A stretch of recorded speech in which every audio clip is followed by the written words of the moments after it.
So the three will be our panelists for that sub-theme. Then we will break away,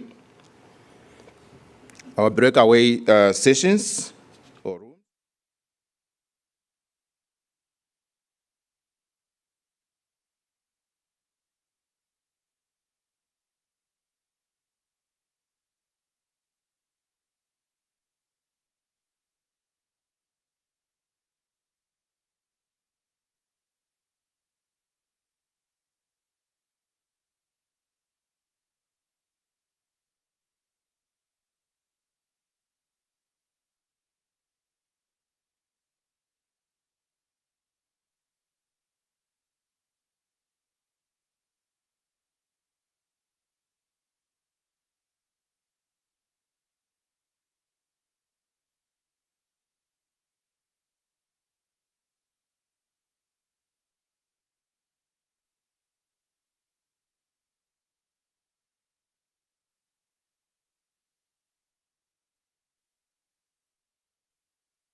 taking much of your time, we will now move into the first sub-theme.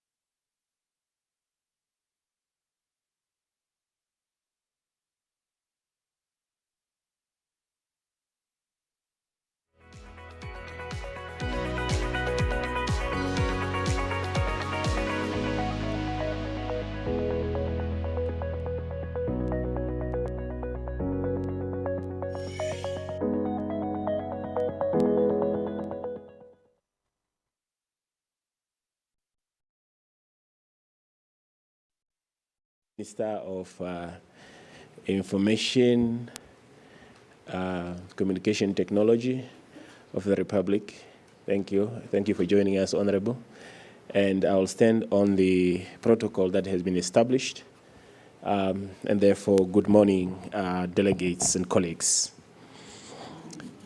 As introduced, we are going to run through the program this morning.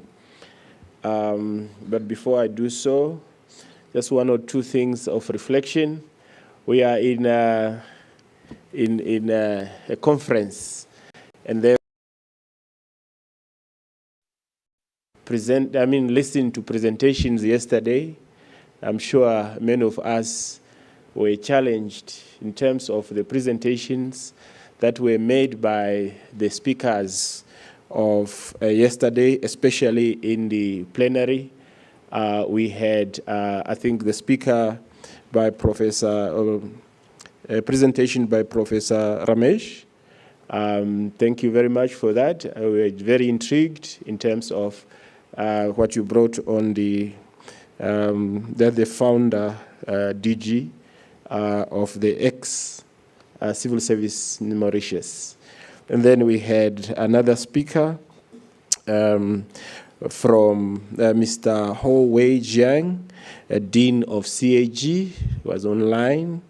And we also have Dr. Funke Adepoju, the DG of ASCON in Nigeria. Then we had Dr. Nancy Mashe, DG of ZIPAM. It was such an interesting and intriguing discussions or presentations. It left me very challenged to asking myself questions in terms of what is the critical issues or the root causes of why public service is not functional, where we have so much knowledge among ourselves. I was struggling with the issue of value systems of our countries, our societies, that as long as the value systems remain the same, we change governments, but those comes and takes over, seems to do the same because they come from the same value systems. And somehow we those that in the academia should be able to assist. How do we deal with this matter?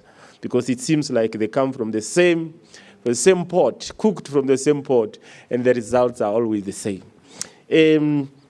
Yes, I think we will have 3 presentations this morning. The first one would be the Honorable Minister will give a presentation.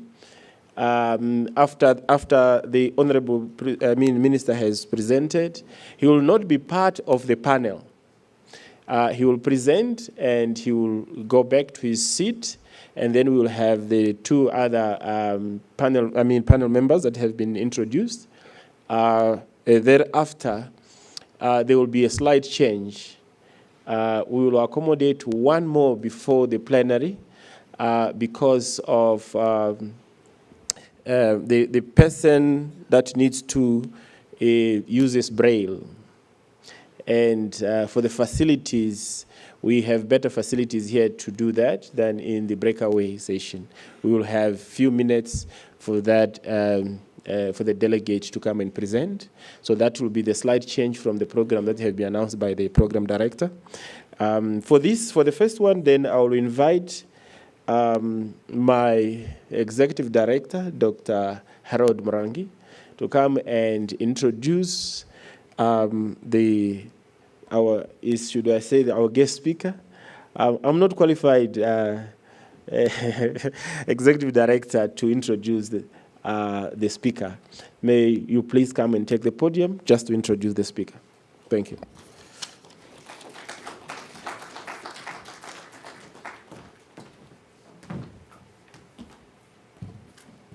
Good morning, delegates.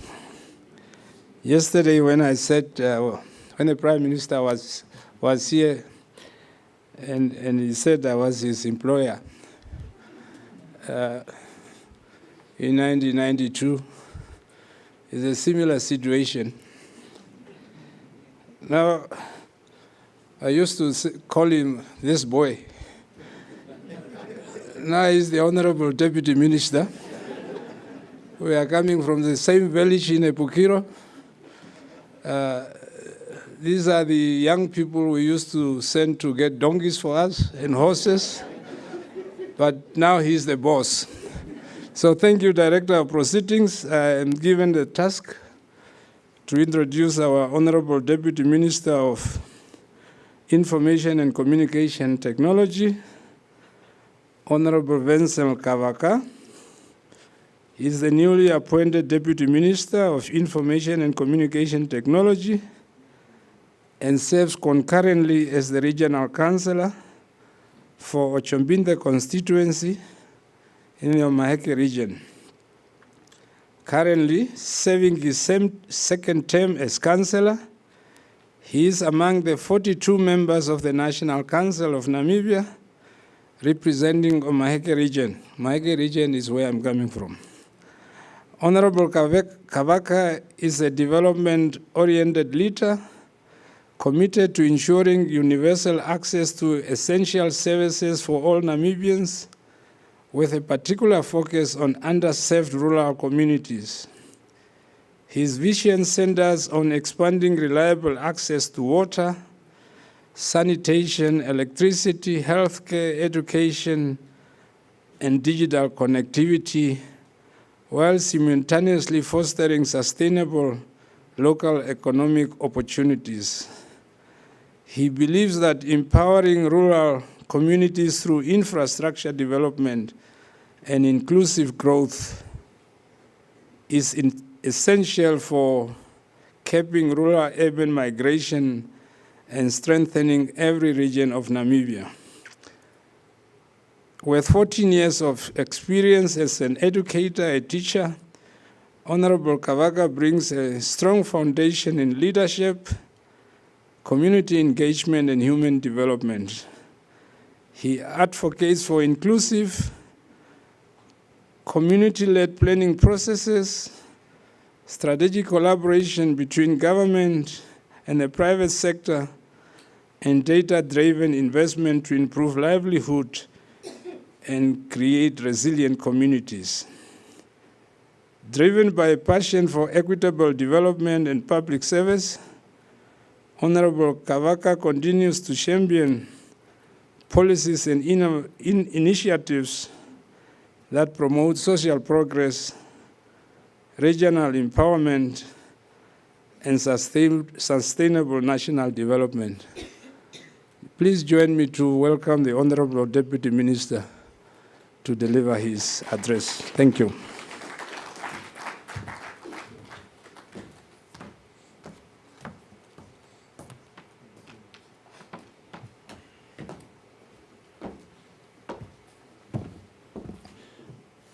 Thank you so much, Director of Proceeding. Esteemed member of NIPAM Governing Council, Dr. Harold Murangi, Executive Director of NIPAM. As alluded here, Dr. Murangi is my role model. So, as we are coming from the same village, most of the people in those days, they were just becoming teachers. So most of his peers became teachers. Him, I think he was the very first person from being a teacher, and the moment he became an inspector, and before moving to NAMCOL, my uncle called me in and said that, I want you to become like in school, the moment you were given your report card, so we have to run to make sure that Dr. Murangi sees your report. So you know that those that did not take their report to Dr. Murangi by then, they did not perform very well in school. And when I finished school, I wanted to become an engineer, but my uncle by then, he did not even attend a single school. He said, no.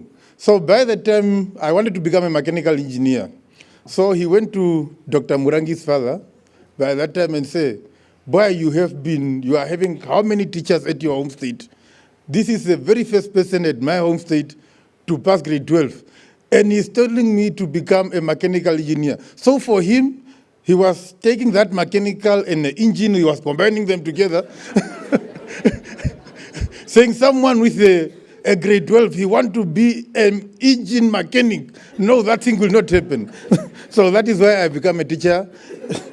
The rest is history. But Dr. Murangi is my role model. AMDIN President, Secretary General, and the entire Executive Committee, the executive Directors, Chief Regional Officers, Chief Executive Officers, Conference Delegates, distinguished invited guests, members of the media, ladies and gentlemen, good morning. It is indeed an honor and privilege to participate in the second annual conference of the African Management Development Institute Network, AMDIN, hosted by the Namibia Institute of Public Administration and Management, NIPAM, here in Windhoek. Allow me to commend AMDIN and NIPAM for conveying this important continental platform that continue to shape conversation around governance, institutional transformation, and leadership development in Africa. Ladies and gentlemen, the sub-theme before us today, digital transformation and innovation for public sector renewal, speak directly to the one of the most urgent priority facing government across the continent. As citizens, expectations continue to evolve. Governments are under increasing pressure to deliver services that are efficient, transparent, accessible, and responsive. The traditional way of operating are no longer sufficient in a rapid changing digital world. Public sector renewal therefore require government to rethink how they design policies, deliver services, communicate with citizens, and manage public institutions. Digital transformation has become a key enabler of these renewal processes. It is against this backdrop that the Ministry of Information and Communication Technology launched the National Digital Strategy in 2025, a strategic roadmap aimed at accelerating Namibia transition into digital-enabled economy and society. The strategy seeks to strengthen digital infrastructure, expand connectivity, modernize government system, enhance digital skills and innovation, improve cybersecurity readiness, and promote inclusive access to digital services for all Namibians. At the core of a strategy is the understanding that digital transformation is not merely about improving the quality of life of citizens and enhance the effectiveness of government institutions. The strategy further aimed to position Namibia as a competitive digital economy by fostering innovation, encouraging smart governance solutions, and creating an enabling environment for both public and private sector digital growth. Ladies and gentlemen, this national digital strategy ties directly and meaningfully to the broader theme of this conference, and particularly to the sub-theme on the public sector renewal. Public sector renewal cannot be achieved without modernizing the system and processes through which governments operate. The digital strategy provides a framework for transforming public institutions from paper-based, fragmented and slow system into integrated, data-driven and effective institution. Through digital government platforms, citizens can access services more conveniently, regardless of the location. Through automation and integrated system, government can reduce bureaucracy and improve turnaround times. Through data and digital tools, policymakers can make more informed and evidence-based decisions. Equally important, digital transformation strengthens transparency and accountability, in which is essential pillar of good governance. Innovation also allows government to become more proactive rather than reactive in addressing societal challenges. Ladies and gentlemen, one of the critical pillars of a national digital strategy in capacity development, technology alone cannot transform institutions unless public servant possesses the necessary digital competency and leadership capabilities to utilize those tools effectively. This is where institutions such as NIPAM and AMDIN become strategic partners in digital transformation journey. The Centers of Leadership and Public Administration Development, those institutions plays a vital role in preparing public sector leaders to navigate emerging technology, manage digital transition, and lead innovation within government system. Digital transformation therefore requires not only investment in system, but also investment in people. Ladies and gentlemen, as Africa advances to confront existing challenges, including digital inequality, infrastructure limitation, cybersecurity threats, affordability of internet access, and resistance to organizational changes. If not addressed properly, those challenges risk widening the gap between those who can benefit from digital services and those who cannot. Our digital transformation agenda must therefore remain inclusive, ethical, secure, and people-centered. No citizen should be left behind. In conclusion, the future of Africa's public sector will largely depend on our ability to embrace innovation and leverage technology to improve governance and service delivery. The National Digital Strategy launched by the Ministry of Information and Communication Technology in 2025 reflects Namibia's commitment to build a modern, resilient, and digital-empowered public sector capable of responding to the demand of the 21st century. This aligns perfectly with the objective of this conference, which seeks to promote forward-looking leadership, institutional transformation, and collaborative solutions for Africa's development. As we engage in today's discussion, let us continue to explore how African governments harness digital transformation not only as a technological shift, but as a catalyst for inclusive growth. Effective governance and sustainable development, together, we can build an innovative public institution that truly serves the needs and inspiration of our people. I thank you.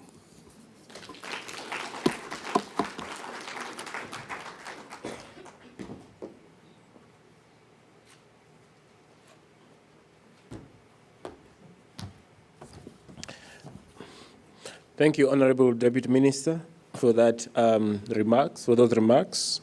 We truly appreciate that insight into what's happening in our government as well. May I invite the speakers that is Professor Buseka to move upstage, and Mr. Vukani. May you please join me in front.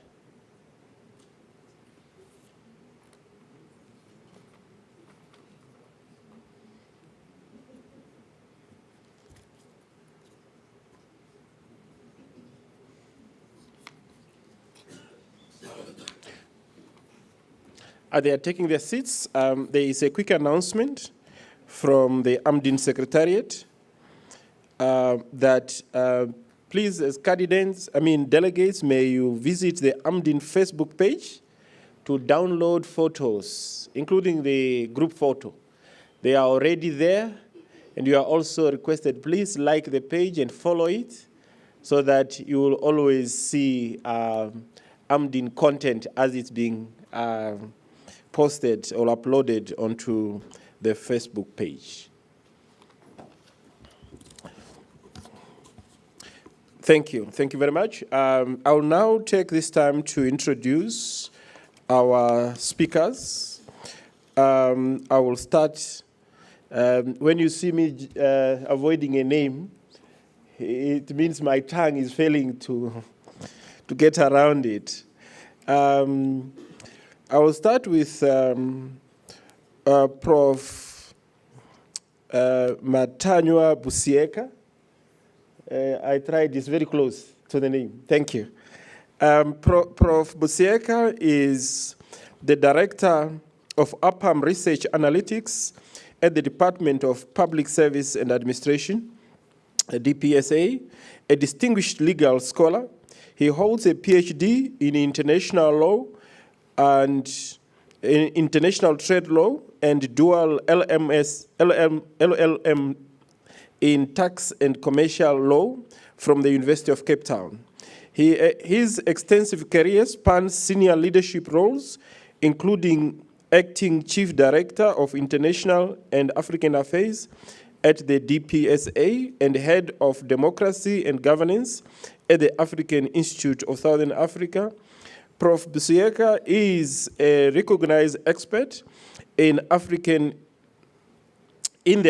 Union, AU, governance architecture, having drafted critical instruments for the AU's public administration programmatic agenda.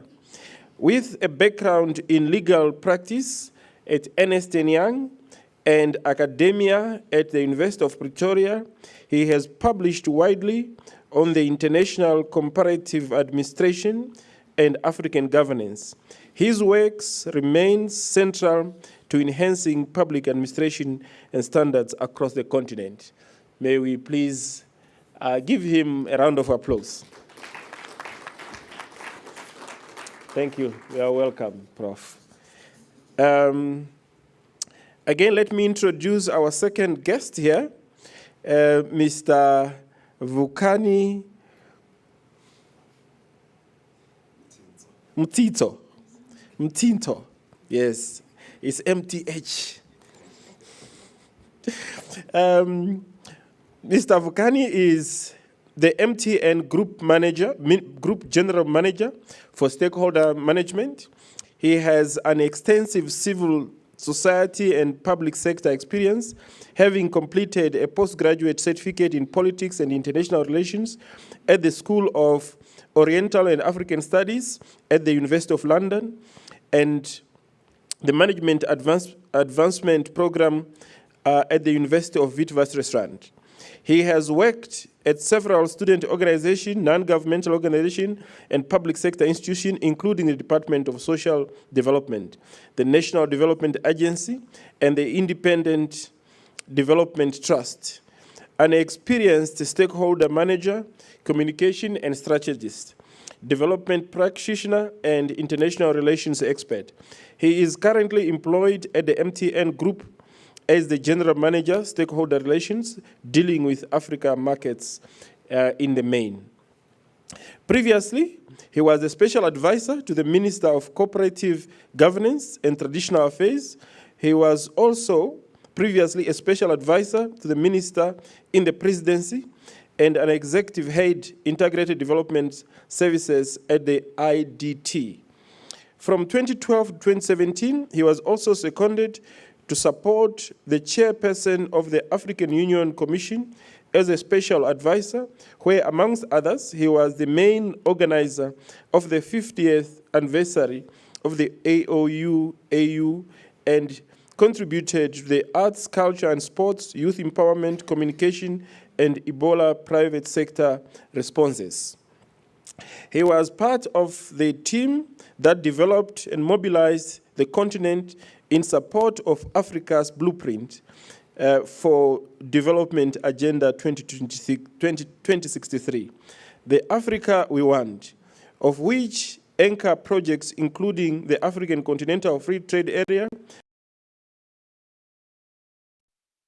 African Passport, Pan-African E-Network, and the Africa Integrated Maritime Strategy, amongst others, all of which he was involved in developing.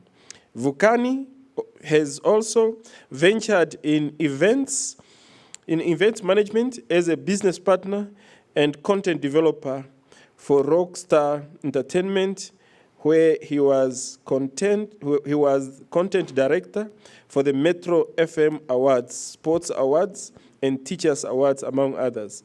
He serves and has served on several boards, including the IDT Development Update, Oceani Fund, and the Urban Poor, the Ray Chipaka Piri Institute of the Arts, Open Disclosure Foundation, and Volunteer South Africa. Thank you, sir, and welcome. May we also give him a round of applause. Thank you. These will be our two speakers this morning. We will start first with a presentation by Dr. Busieka, upon which then we will have the second speaker, and then we will have a short engagement with them. Thank you very much. The floor is yours, Doc.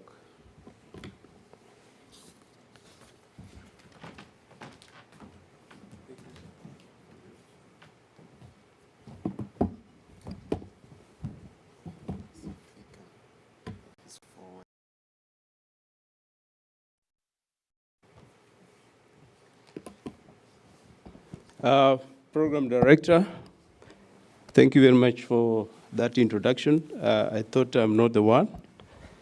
I want to stand on established protocols, but I want to thank the Deputy Minister present here. I also want to express appreciation to AMDIN for making it possible for us to gather here, as well as the NIPAM. And I also thank the government of Namibia for making this possible. I am proud to say that I was one of the experts that conceptualized AMDIN. That was under the then Minister for Public Service and Administration, Minister Fresa Muleketi. She was very energetic and very continental-minded, and she advised the establishment of AMDIN to support the ministerial work in the continent. So AMDIN was essentially the think tank for the Ministerial Conference then. And I think AMDIN has gone through many transitions, and it's good to see that they are pivoting some of these activities through high-powered conferences like now. I was here yesterday when the minister,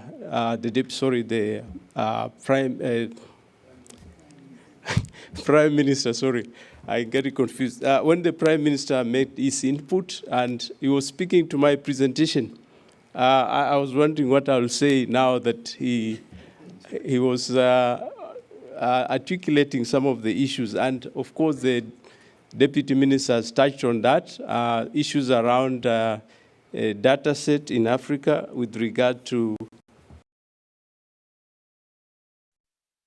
artificial intelligence. So yesterday, the minister asked whether anyone of us understands AI in their mother tongue, and whether we know what AI is in our mother tongue. I don't know, is there anybody who has that? Nobody? Okay, I did my own research, and I came out with a few.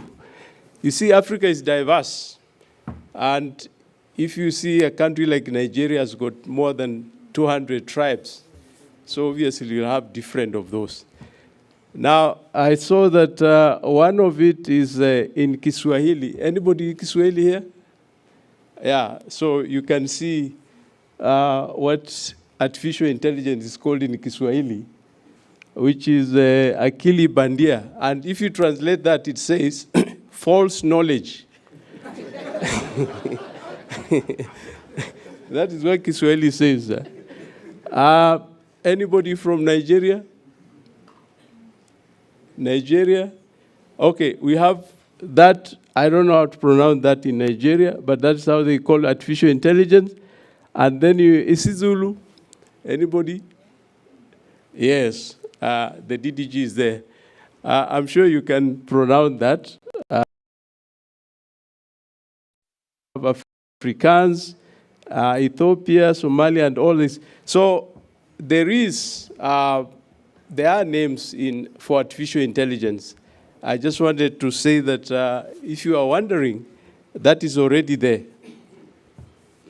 Okay, so my presentation is around these three questions. And I'm asking that, or rather making the point that Africa risks becoming permanent consumer of foreign AI systems. And the continent activity with technical capability. And of course, without compute, engineering and infrastructure regulation alone is symbolic. So the point here is that we have had some pronouncements from various AI gurus, and they seem to make this what I can call exaggerated promises and predictions. One of them is Elon Musk, and you have heard him say on various forums that AI will be surpassing, of course it has surpassed human intelligence by the end of this year, and there's a potential for elimination of compulsory work, and he's talked about humanoid robotics replacing industrial labor, existential crisis of human meaning in life. So what do you do if AI will take human labor? So there's the question of governance theater, where we have governance versus capability gap. You have policy proliferation without execution, and then we have no shortage of experts, laws and frameworks, but the critical deficit remains in compute, engineering scale, and industrial AI deployment. So what is it that we are calling hallucinating states, or the danger of hallucinating states? Now, in this case, you'll see that building AI governance structures without operational infrastructure is a problem, and attempting to regulate from a position of technological dependency, and then Africa remains largely absent from and frontier production. So the wrong questions that we are asking in Africa is how do we regulate AI better? But we are proposing that the right focus should be how do we build technologically capable states? And the future belongs to nations with engineers, compute, research, ecosystem, and data infrastructure. Now, are we regulating a ghost? And Africa states are governing technologies they neither build or host, and we have reliance on foreign AI models, which creates algorithmic dependency, and we also have policy alignment risk becoming geopolitical compliance. So the right questions that we should be focusing on as Africa, and that is the real strategic imperative. First of all, we must invest in, Africa must invest in compute infrastructure, and I'll come through that with statistics to show how we are doing on that issue, important issue of infrastructure. And we must build indigenous AI models and local database or data sets. The issue that was powerfully articulated by the Prime Minister yesterday about indigenous knowledge, and also expand engineering education and semiconductor capability, and prioritize technological sovereignty over policy simplism. Now, when it comes to Africa data infrastructure paradox, we have operational capacity, investment flows, and digital concentration in AI era. So we look at some of the statistics here. We have the macro paradox. Even though Africa represents nearly 20% of the global population, it only controls 0.6% of global operational data centers capacity. And the continent's digital infrastructure footprint remains structurally disproportionate to its democratic scale. And there is this imbalance which reinforces dependence on foreign compute infrastructure and cloud ecosystems. So that single gap or country gap where Africa's top 5 technology markets collectively operate under 500 megawatts of installed data capacity, and South Africa still fall below France's standalone 2024 requirements of approximately 800 megawatts. So you can see we're still quite a distance. And then, and of course, this highlights the severe scale deficit facing the continent in the global AI economy. And then there's issues, so if you look at it from the geographical imperialism, you'll see that regional concentration, here you have digital infrastructure investment across Africa is highly centralized rather than evenly distributed, with South Africa alone commanding about or roughly 70% of the entire continent's operational data center capacity, and it's hold about 40% market share in 2025.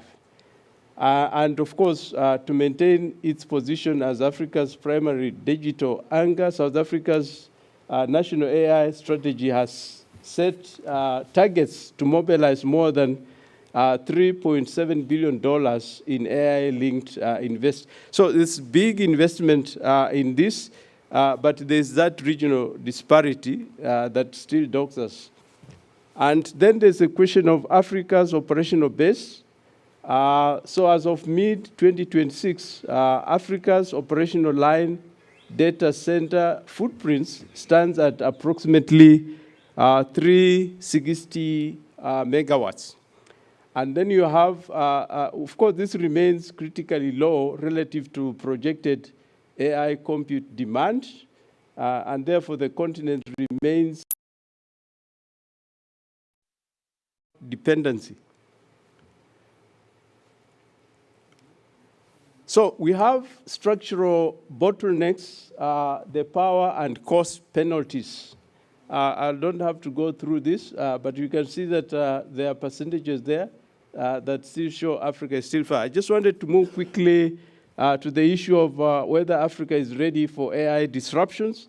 And in various sectors, just to pick a few of them, you have issues of job losses, the disassembly of escalator, the PPOs and call center pathways disrupted by generative AI, as well as automation, which erodes low-cost labor advantage. And we have routine white-collar jobs, which face rapid automation. And this, of course, is already happening, especially in Europe and in America. There's a lot of disruption, as you can see here. You'll see that Oracle, for instance, has cut 30,000 jobs, Amazon, 30,000 corporate roles. And these are white-collar jobs that are affected. So it's maybe going forward, Deputy Minister, it will be important to rethink whether you want to be a teacher or a plumber. I think being a plumber will be more secure given the kind of disruption that are happening. Intel has cut about 24,000, and there are many others that are affected in this case. And then you have the developed world warning signs. You'll see that the IMF says that 60% of jobs in advanced economies exposed to AI. McKinsey says that up to 30% of us work hours automable by 2030.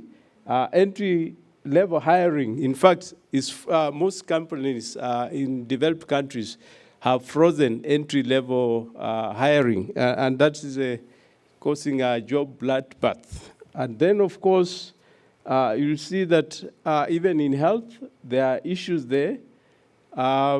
Yesterday, one of our colleagues from Zambia, I think is the DG of Zambia, Zimba.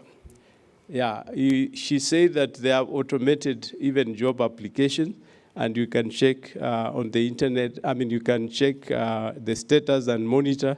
So I was looking around. I couldn't ask the question because we were restricted. I wanted her to tell me, how do they, yeah, there you are. I think I'll look for you. I want you to tell me, how do you cater for people in rural areas and people who are disadvantaged? Maybe they don't have electricity, they don't have connectivity. Are they excluded from accessing these jobs now that you have put everything on the... So there are these exclusions that we are also worried about.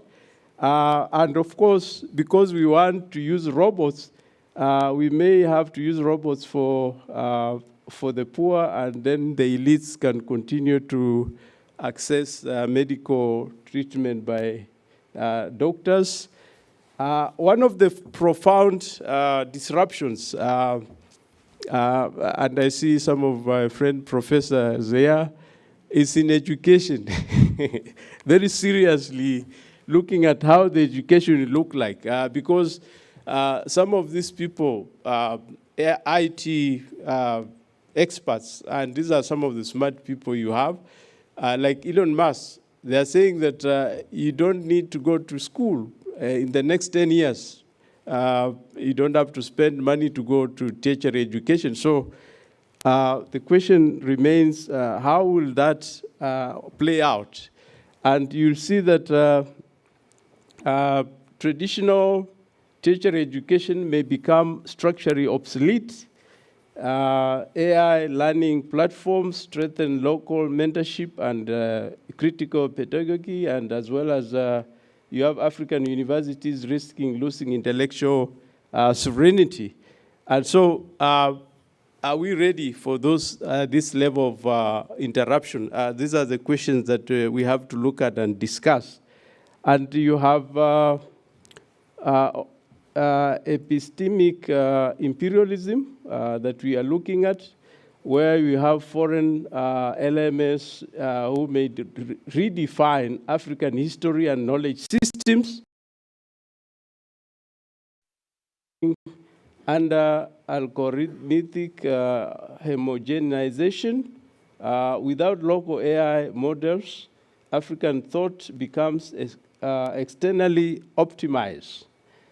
On the side of infrastructure, what I'm calling infrastructure apartheid, you have AI education assumes reliable power and internet access, because that's the same issue I was raising. I was thinking about when you automate, are you excluding?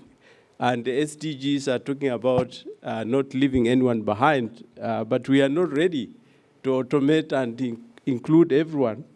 You have urban elites access premium global AI tutors, and this is already happening. A lot of those who can afford, they can get extra education through tutor, AI tutoring, and then those who don't have that access are disadvantaged. And then marginalized youth face exclusion from both physical and digital education. The ultimate African paradox would be degrees lose value while skills lack capital pathways. African freelancers compete in unequal global digital markets, and then you end up with high-value AI wealth, which remains concentrated in the global north. As you can see, the technology industry seems to have concentrated wealth explorations, while other sectors are receding. And then you get the fact that even in security, there are implications there. I don't have to go through that. The gig economy as well, there are serious implications with AI. I'll skip that again.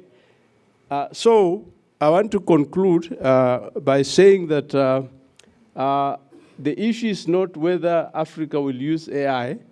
The issue is whether Africa will reshape or shape AI or merely consume. And without capability building, the digital future becomes technological colonialism. And that's the presentation with some sources there. Thank you, Chair.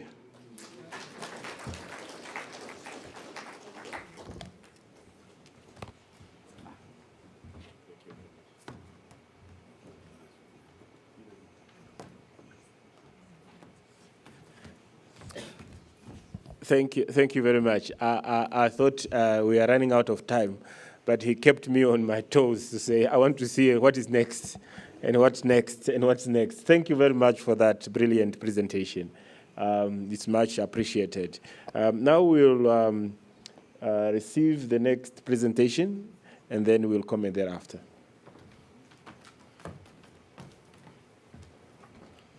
Thank you very much, Program Facilitator. If I wanted to save time, I'll just say I agree, and then we can move on. So, distinguished Deputy Minister, it's good to be back home. You see, my mother spent 5 years here and recently left, so I don't feel like a visitor. I feel like I've come back to the land of the brave, and true to the behavior of our brothers and sisters in Namibia, the hospitality is awesome. I think we in South Africa have got a lot to learn on how to treat visitors. So thank you very much for that hospitality. Mr. President, thank you as well for inviting the MTN group to be part of this. I also want to acknowledge the entire AMDIN leadership, including the Secretary General, who happens to be also South African. Allow me to also extend the apologies of my group CEO, Mr. Ralph Mupita, who himself would have loved to be here, but unfortunately for you, you get me, and I'm sorry for that. Very unfortunate for you. But anyway, last week we attended two important meetings with the group CEO and also some of us. One of the meetings was something that is called the Africa CEO Forum. It's in its second edition, and it seeks to mobilize Africa's private sector towards a common agenda. The second one is a summit that was called Forward Africa Leaders Symposium, which brings together private sector, innovators, and decision makers. These were very important meetings. Unfortunately, they're both in Kigali, which again, is something that we need to look at in terms of coordination of meetings. But the most important thing that we defined in those two meetings is that we all agree that Africa stands at a defining moment. This is where we use the moment or we lose the moment. And we said this because on one hand, mobile technology already contributes approximately $220 billion per annum. That's close to 7% of annual GDP on the continent. So ICT in itself, the mobile technology part, is a major part of that growth. We estimate that by 2030, it will be equal to 270 billion, which will be about 9% of the economy. Let's give you an example. Mining is only 4%. So when you start looking at what that actually means from an ICT perspective and where we should be investing, it brings some questions that we should be answering. But yet, even though the sector has contributed so much in terms of economic contributions, 64% of Africans remain lost or left behind. That's close to about 960 million Africans who, despite living in a place where there's coverage, so there's towers, but they're not able to access the technology that will be able to advance them. So they're in an area that there's access, but the access they're not able to look. Most importantly is that most of those are in fact women. So women are 29% less likely to use mobile and internet technology. Now, I need not remind you in this room that it's impossible for any team, no matter how good it is, even if it's Orlando Pirates, if it only plays with half the team, it will never be able to win. So we would have to then say, when we talk about digital inclusion, we're not talking digital inclusion in a gender-neutral sense, because the only way to actually ensure inclusion is to start with the gender dimensions of that inclusion. So it's not enough to say rural. You have to say rural women to be able to be more specific. But nonetheless, we can then say clearly on our part, and this is what our Group CEO had said at the Falls meeting around what we need to be doing. He says, and I quote him, "Africa risks becoming a digital underclass if it does not exercise deliberate leadership over the infrastructure, data, and platforms that are increasingly defining economic power and competitiveness." So it's very important that if we say we want to unlock our economies, we need to unlock the railroad that runs the economies. And unfortunately, the railroad that runs the economy now is ICT itself. It's nothing else that runs the economy. So it's important to do that. Indeed, we are working towards, as MTN, bridging that particular divide. One in four Africans is on the MTN network in one way or the other. We also operate in multiple markets, which means we're able to see what is happening in West, East, and Southern Africa, and able to then begin to say, what are the true challenges that are actually facing us?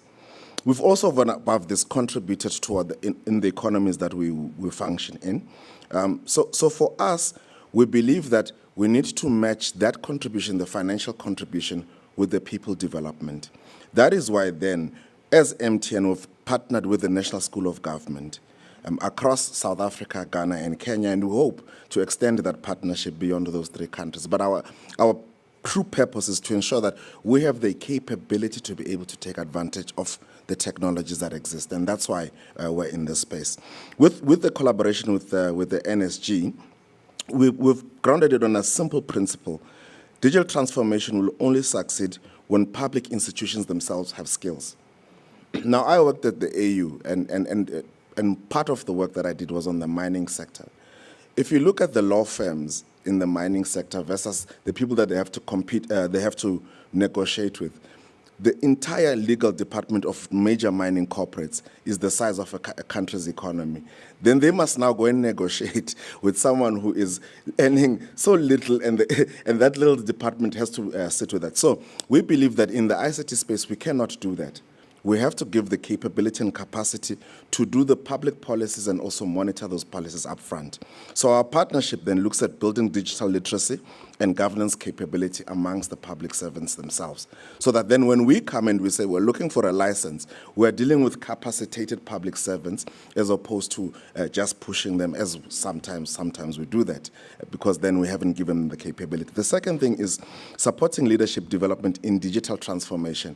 So whereas we know that the public service understands the power of ICT, what we are not seeing is concentrated leadership on advancing that.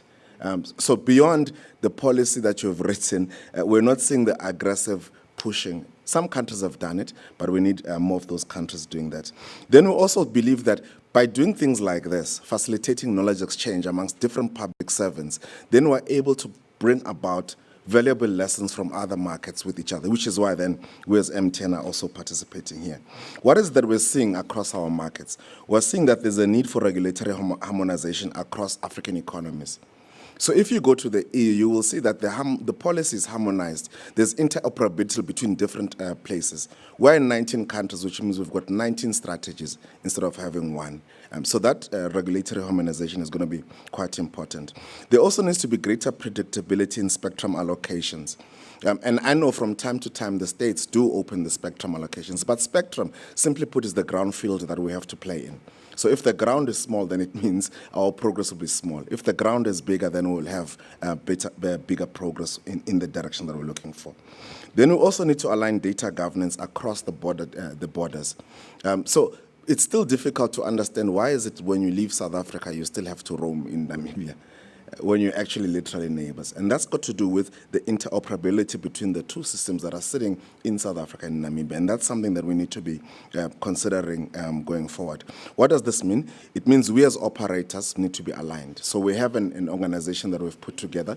The 6 biggest operators on the continent, ourselves, Orange, Ethiotel, Vodafone, also I mustn't forget them.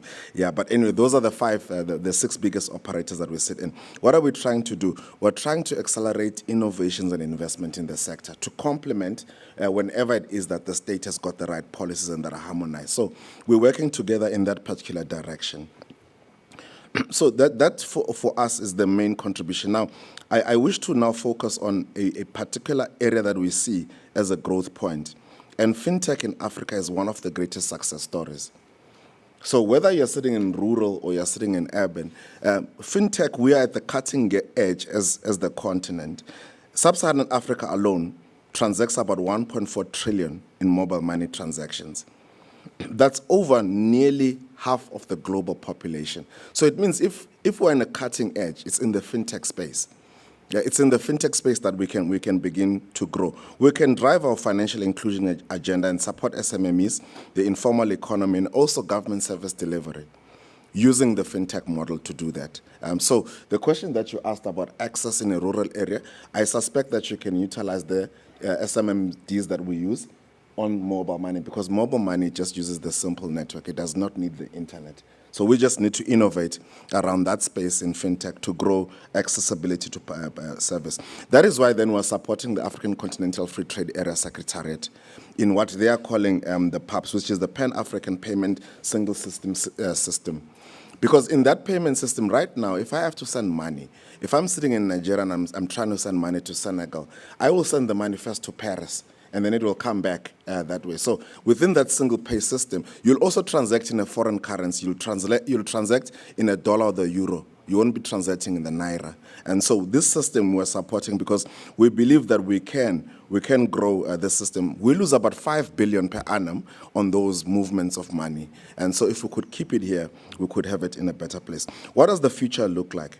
And I want to echo what my colleague said around artificial intelligence, particularly around its governance and the large language models.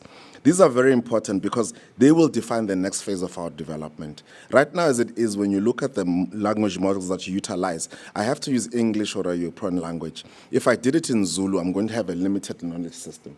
And I would have to then expand those LLMs. So what we're doing this together now with the GSMA, where we've already started a project on LLMs themselves, which we call the Common Lingua Model. We've already got 61 African languages sitting there in that database. We intend to grow that. We also intend to improve the learnings around that. So why do we do this? Because we believe that if languages are excluded, if communities are excluded, then our economy is excluded. If your language is not in the main growth area, then you will be excluded as a community as well as an economy. So what are our ambitions going forward? We have an Ambition 2030 strategy, and MTN is focused on three main things: expanding digital and financial inclusion. We're also looking at building Africa's largest, most valuable platform. And when I say most valuable, I'm not talking about money. I'm talking about shared value in which we grow with the nation states that we participate in. And finally, we seek to partner with governments for inclusive, resilient digital societies. In closing, we seek to be working together with the states to unlock Africa's digital future.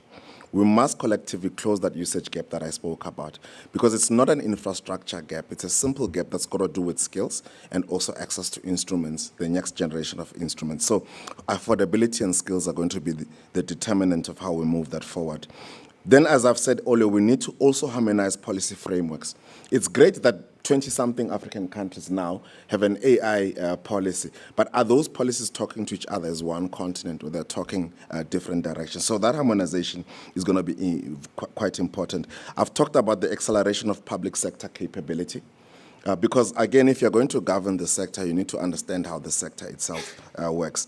I've talked about the advancement of gender inclusion, because there is no way that we can develop this continent if we don't bring the other gender on board. So that's a very important thing that we do. Then finally, we need to build African solutions led by Africans themselves.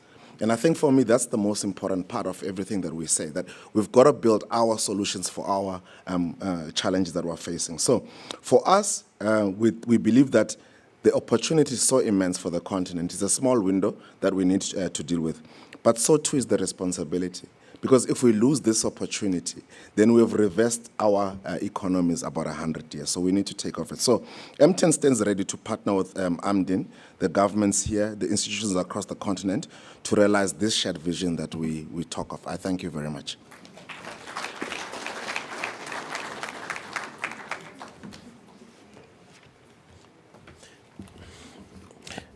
Thank you very much, Mr. Vukani. I think the discussion is getting bigger than the room. It sounds, for me, when Prof is saying regulating a ghost, it's like, okay, this AI ghost that we seem not to understand, ghost by nature is mystery.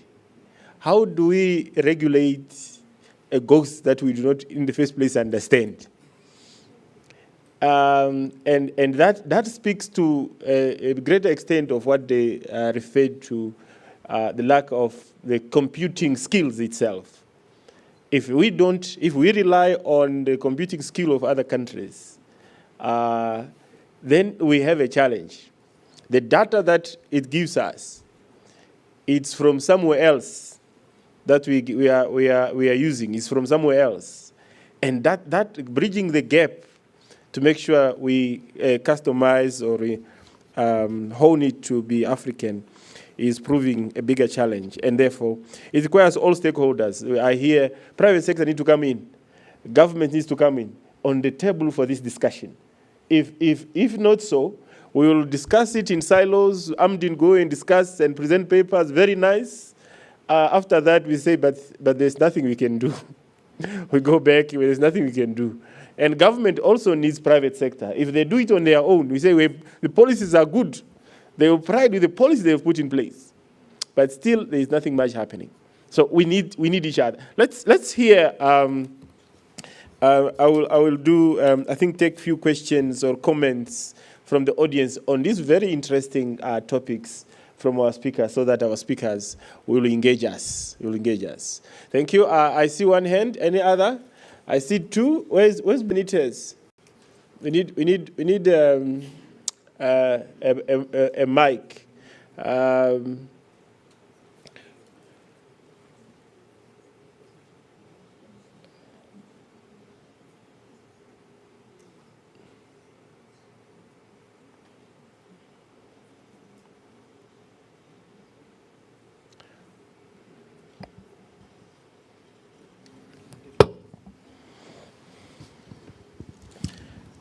African solutions for AI. Please come this side. I have one speaker from Lesotho. Yes. And then what? From Zimbabwe, the great Zimbabwe. All right. Thank you. Please, I will take those two speakers. Okay. From South Africa.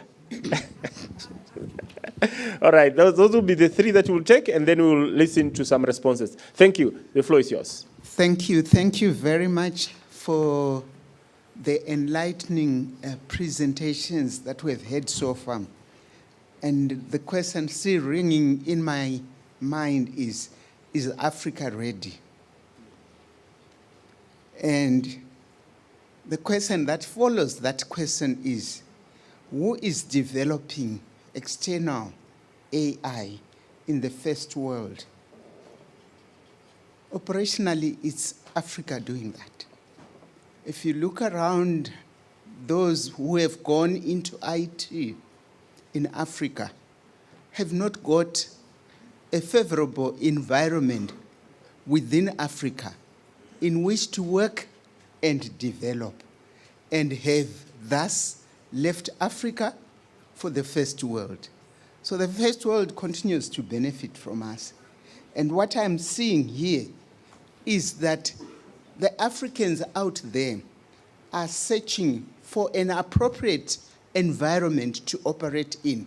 Yes, we may not have the local terms or names for AI like Prof. Bisieka indicated, and he was trying hard to get this. But they are there because of that colonized perception that we have. We just ignore them out there. But I think for the public sector, the issue is how do we prepare the environment so that our own skills come back and develop. And this has to happen even through the public sector itself. Like I said, it's a comment, it's something that keeps bothering all countries in Africa because we are losing the relevant skills. Thank you very much. Thank you.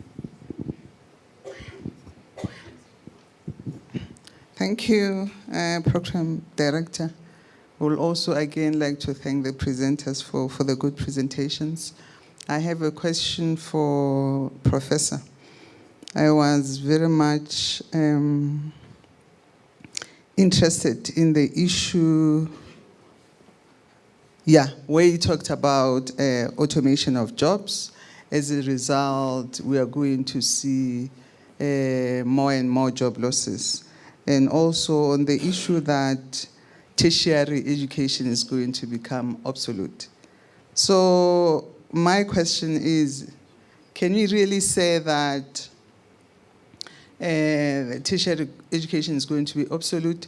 Or maybe it calls for rethinking or reimagining our education system, our curriculum design, so that at least we don't focus on maybe clerical part of the jobs that can be easily undertaken by so many softwares like that we're having, accounting ones, HR ones, but move more towards strategy, move more towards reasoning, because even though AI is here, but it's not going to replace human reasoning. We are still going to have the reasoning of a human being. So I think that's where our education system has to focus more. So I believe we are not supposed to be fearful of AI. We are just supposed to use it to achieve certain things that we could not easily achieve, mainly because of issues of speed and the like. But we still going to need our tertiary education, but designed in a more relevant manner. Thank you very much. Thank you. At the back, yes.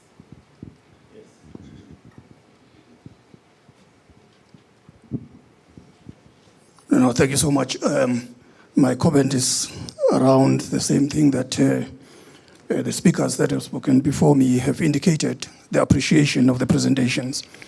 I'm just keen on asking a question here on the data centers, because the lack of control or rather presence in that significant kind of manner, is immediately limiting, the kind of expansion that we are talking about and the kind of role that we can be playing in building our own capacity in this space.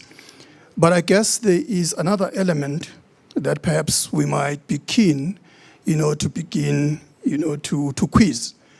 To what extent this kind of development is also likely to expose, our continent in a manner where it can be vulnerable to those that are already in control, where you might find that the kind of data that we are talking about, largely as a result of our failures, to develop faster in the context of our own data centers, then can be used against us.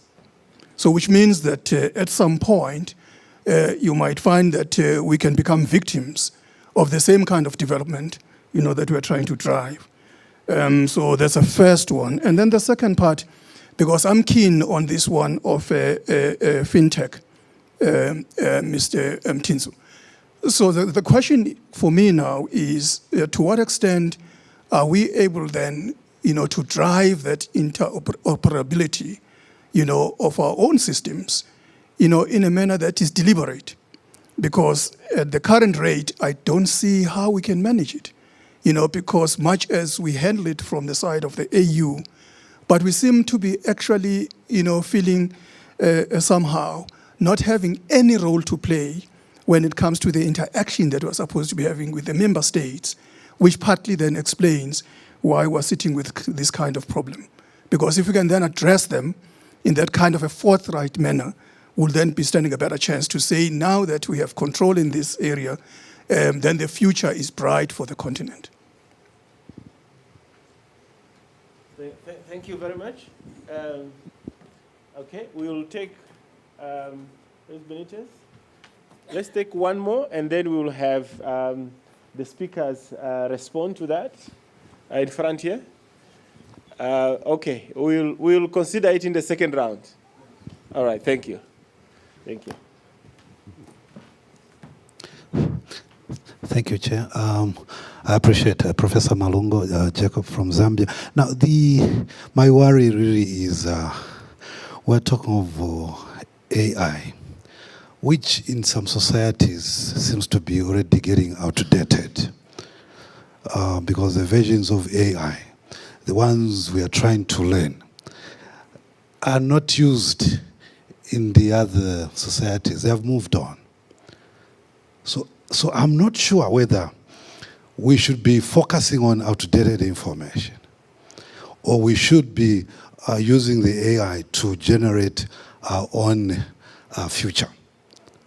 Because by the time we learn these things, they will not be used by the other societies.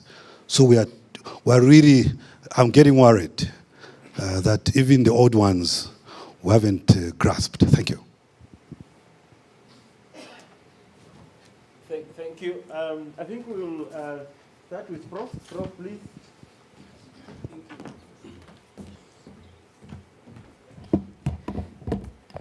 Thank you very much for those questions. As you can see, I'm paperless. I always try, I've moved on from paperwork. Because as Prof is urging us, are we not supposed to use AI so that we can create our own knowledge? And I agree with that. Yes, my sister from Zimbabwe, you are absolutely right. I think, like I said, it's not that we don't have AI expertise in Africa, and we have exported some of them. You see, the vice president of Google is from Zambia. James Manyika is from Zambia. Sorry, Zimbabwe. Yeah. Zimbabwe is going to kill me. No. Also, we have Strive. Strive is from Zimbabwe also. And he's the one who is championing these databases I'm talking about. In fact, he's the only person who is, for instance, the other day, he has signed an MOU with NVIDIA, that big company, to build AI databases in Africa worth $700 million. So he's doing something about that. And he's the one who's building all these databases in South Africa. In fact, he's starting with South Africa, Kenya, Egypt. And then he wants to spread out that. So we have Africans who are doing things about AI. And we have that expertise. So I absolutely agree with you. But these are just people at the top there. The vast majority of Africans are excluded from the AI mainstream, and that should be what is worrying us. So I think much of your input was a comment, which I really agree, that we must create an enabling environment for Africans to thrive in the AI environment, and also to be leaders who bring this knowledge, who convert, as Prof says, convert or deploy AI to convert our knowledge systems for our own benefits. And of course, in the public sector, which is very important, how we deploy AI. So I agree with the comments you raised. And my sister from Lesotho, the issue of automation and jobs, and whether in tertiary sector will be obsolete. These are predictions. And these predictions are made by people who are in the AI sector, who are in the tech sector. And I don't know, you may ignore them at your own peril. We have to think about whether it is coming or not. Because in the developed world, like I said, some colleges in the US, in fact, research has shown, some colleges in the USA that were providing courses in computer science have seen a decline in enrollment for computer science. And some of them have closed even computer science provision. So, and of course, there are trends where people, some colleges have seen a very significant drop in enrolling in certain subjects. And so we see more people going in quantum and all this. So it is a reality that we can't ignore, that AI will impact our lives in different ways. But I believe myself that I don't believe that education and tertiary will disappear all over in 10 years' time. But it will be disrupted to the extent that we have to reimagine, like you said. We have to rethink how, for instance, we set exams, how, for instance, we develop our curriculum in order to ensure that we incorporate AI. You saw the other day that the University of Cape Town, they used to use this program they call Tintan to identify whether there's plagiarism or not. They have decided to move away from that. Now they have a different way of testing. So we have to think of how are we going to provide education that is going to be AI, that's going to recognize the presence of AI. Sorry again, this is the problem with using computer. You have to put a password, and now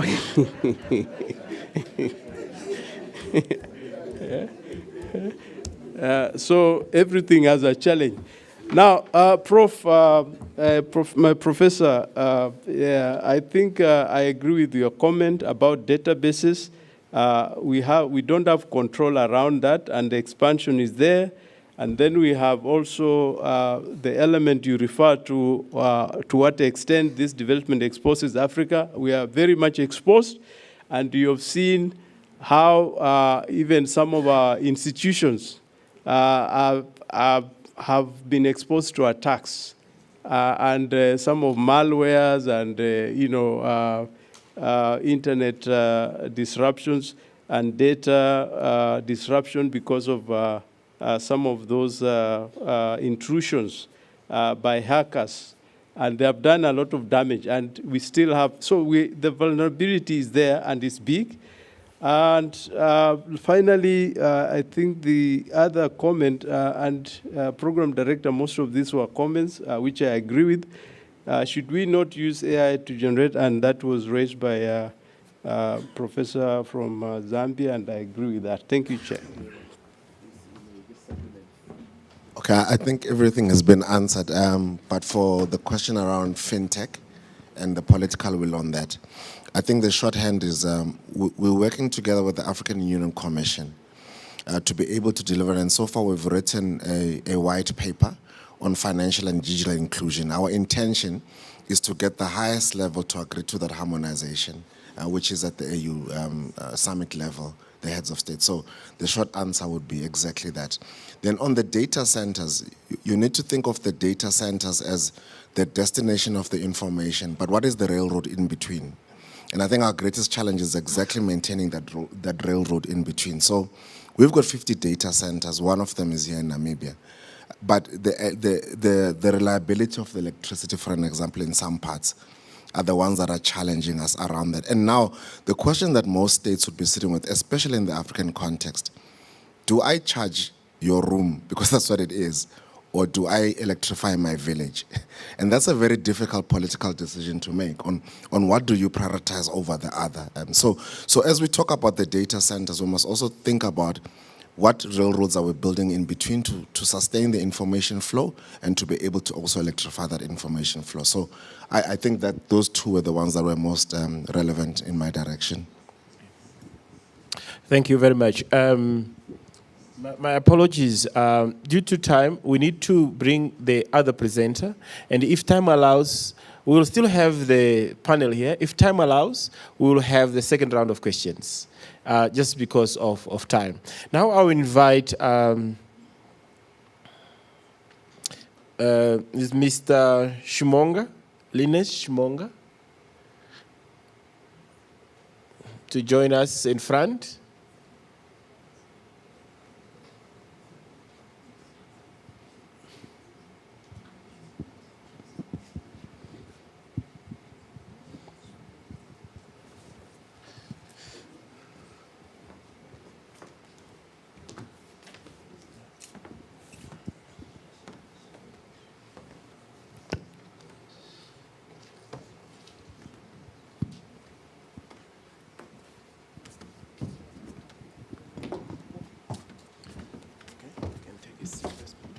Oh, he should take a seat. Okay. Yes.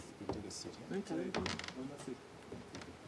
want to? Because he wants to read his brain. I understand. Okay. Oh, once everybody seated. Yeah, everybody seated. But it's okay. You can stand. I just want to introduce you first. Okay. Yes. Okay.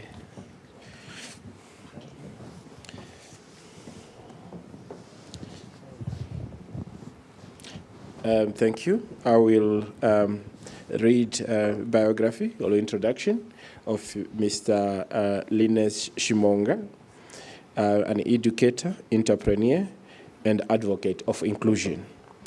Mr. Linus Shimonga was born on February 2, 1986, and from an early age demonstrated a spirit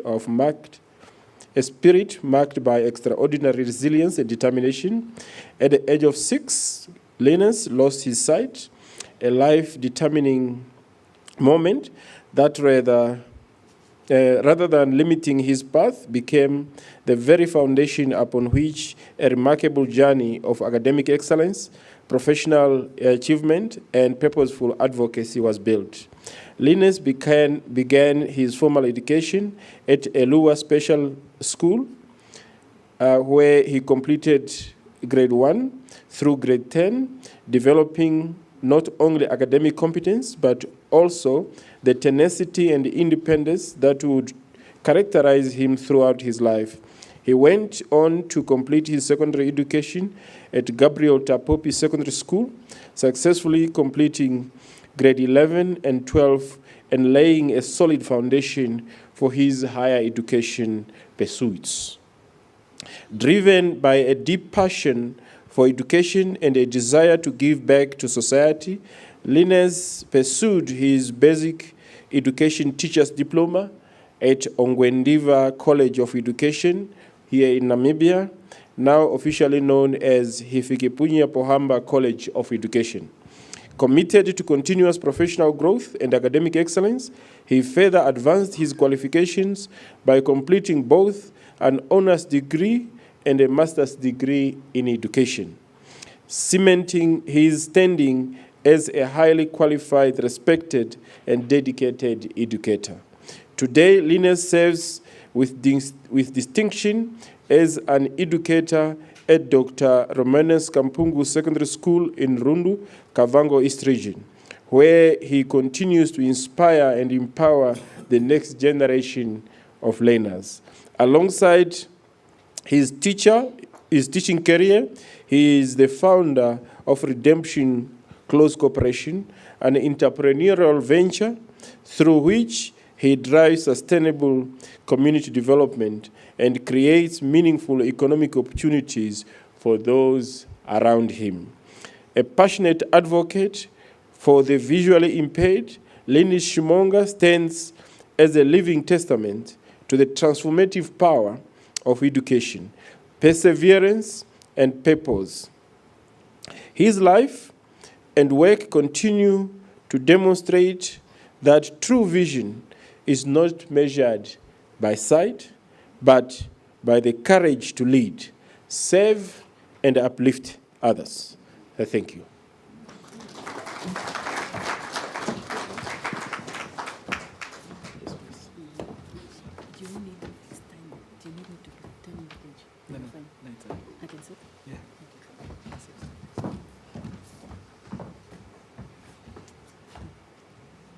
Please, just continue.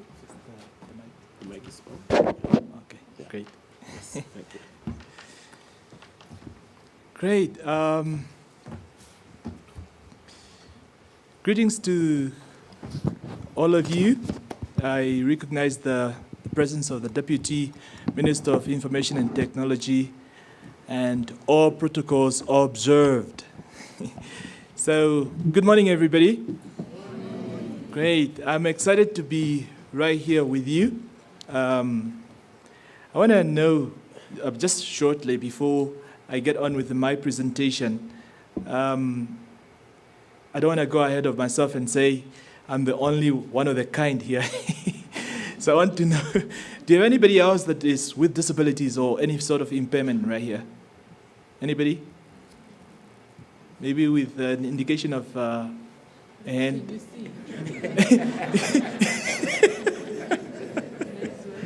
Don't worry how I will see you. I will see you. Great. Nobody? Awesome. So now I can actually brag around. I can now brag, right? I'm joking. Okay, so I want to really, first of all, thank NIPAM to host such a very wonderful platform or such a wonderful conference where Amdin is, the main, guest. And we also just want to thank Mr. Ngalangi, or Dr. Ngalangi. Murangi, sorry. Dr. Murangi, for having afforded me a chance such as this. And also, most importantly, want to thank my friend and,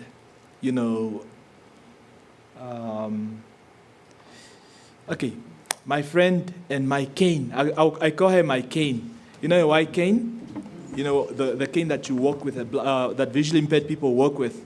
Dr. Tawea Muteka, she, was invited by NIPAM. She's actually part of NIPAM. And she was asked to write a paper that she would have to present. She presented yesterday. Unfortunately, I was not here to applaud her. And so she then asked me to write a paper as well on breaking down barriers. Okay, she didn't give me what I should write on, but I chose this one, breaking down barriers to inclusive leadership for persons with visual impairment in Africa. And so that is what we're going to actually present on today. Are our slides ready? Yes. Great. So right here are the thick pages, probably the Bible, I'm joking. So we have some thick pages here. I'm not going to go through all of them. I'm just going to skip a few things. But maybe I should start with the paper overview, as you should see on the slides. The problem. So persons with visual impairment remain systematically marginalized from leadership roles across Africa, despite robust legal frameworks. And so we're going to look through a few things here that are going to dominate our discussion or my presentation today. I didn't want this to be a presentation. I wanted it to be more of a discussion. And I would have wished that everybody would have this paper in your hands. Not this one particularly, but black and white printed. So Namibia, okay, so we're going to look into the analysis of analysis that are grounded into the UN CRPD, the SDGs, the AU Agenda 2063, and Namibia's affirmative action Employment Act. So the multi-layered. And so we're going to look at transformative framework, the 6 strategic pillars, legal reform, digital access. The professors that had just presented on AI. And so the world is going to be digitalized or digitized, and everything else is going to be, AI. So leadership pipelines, culture change, partnerships, and data accountability. Now, in the leadership,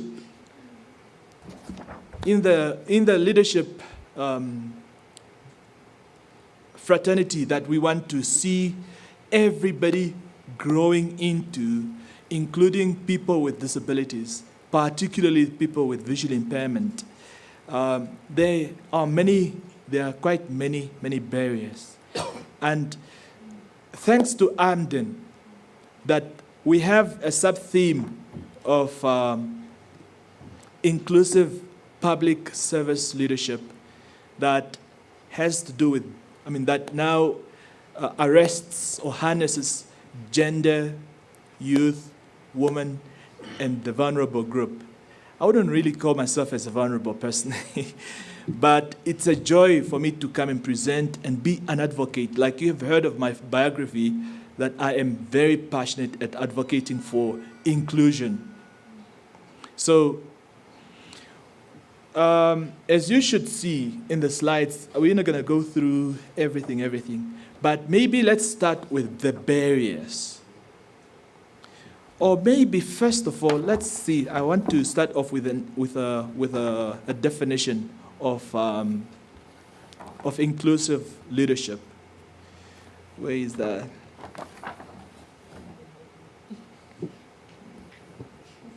Yes, defining inclusive leadership. I'm going to just read it out. Inclusive leadership is a relational and systemic orientation in which leaders actively ensure that all individuals, regardless of disability, gender, or ethnicity, are heard, valued, and enabled to contribute their full capabilities to organizational decision-making and service delivery. So now, if we're talking about inclusive leadership, and we need to make sure that everybody else, regardless of gender, regardless of disability, regardless of vulnerability, regardless of marginalization, is included and helped and valued and enabled to participate and to contribute. But then, how do we then ensure this when we have barriers? So I was saying, I am very grateful for AMDIN to be held here so that we would try by all means, through discussions and engagement, to dismantle. Everybody say dismantle. I'm a teacher, so yeah. So I'm going to make you be like learners at some point. I'm sorry. So we're going to dismantle or pave a way of dismantling. If we are not going to dismantle right here, we're going to pave a way together towards dismantling down barriers that exclude or that stand in the way of inclusive leadership and growth together. So we have one of the barriers is attitudinal barriers. These attitudinal barriers are also referred to as the architecture of ableism. Yeah. So one of the if there is anything that is very toxic to say, and that needs that needs a collective set of tools to dismantle, is the attitude of the societal attitude towards people with disabilities. Because, we have a belief and a stereotype kind of regard towards people with disabilities or towards persons with visual impairment, where we actually think, since they are visually impaired, their mental capacity is also limited. And so for them to assume positions of leadership becomes very, very impossible. Okay, I shouldn't say impossible, actually. Very difficult. Because I'm going to give you a few evidences of some fellows that have been, to some positions that have been very influential, like leadership positions or high levels of leadership, and they've been influential because conditions have been made possible for them to thrive, for them to influence, to aspire, to inspire, for them to be who they were. So, I'm going to refer to something in the Bible, in Romans. It says, be ye transformed by the renewing of your mind. Now, our attitude is actually shaped by our thoughts. So our thoughts first, it starts with our minds, our thoughts. Our thoughts about people with disabilities, despising them, looking down on them, and not believing in them. I tell you, one of the reasons why I thank Dr. Tauya here, Dr. Mteka, is that she believes so much in my abilities. She calls me her PA. Matter of fact, not just that she calls me, I am her PA. Yeah.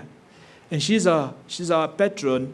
She's the patron of the Association of the Visual Impairment, of the people with visual impairment in Kavango East and West and Oshodonjupa. So she is our guide. So she has a great influence on bringing people to us to know what we are capable of.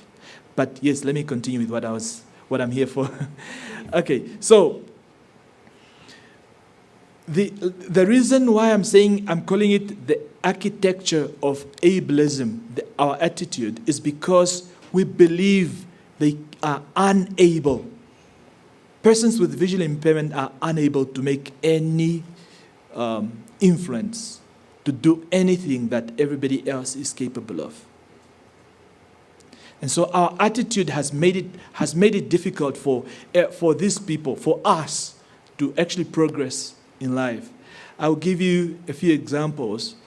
So, and I was saying, our attitude are shaped from the mind, So our thoughts first that create the perception about people, and our thoughts create now our character, and our, sorry, not our character, but our attitude. And our attitude now shape our character, your being, your nature. Now you become exclusive because of how you thought of the people to be like in the first place. So I'm going to just read a few things from this concerning the attitude, because I think it has great stuff in here that we need to look at. And maybe you are also part of that. You might be part of, you might be, what's the word? You might be portraying some kind of attitudes that influence, exclusion. So attitudinal barriers, the architecture of ableism. Attitudinal barriers, the prejudicial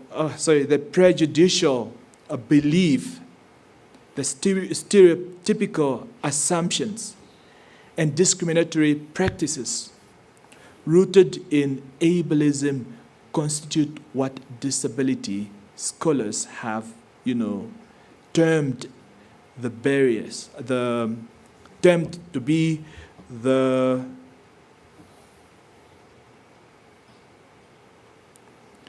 barrier. So, friends, colleagues, professors, government officials, there is a huge work that we need to do, the work of awareness.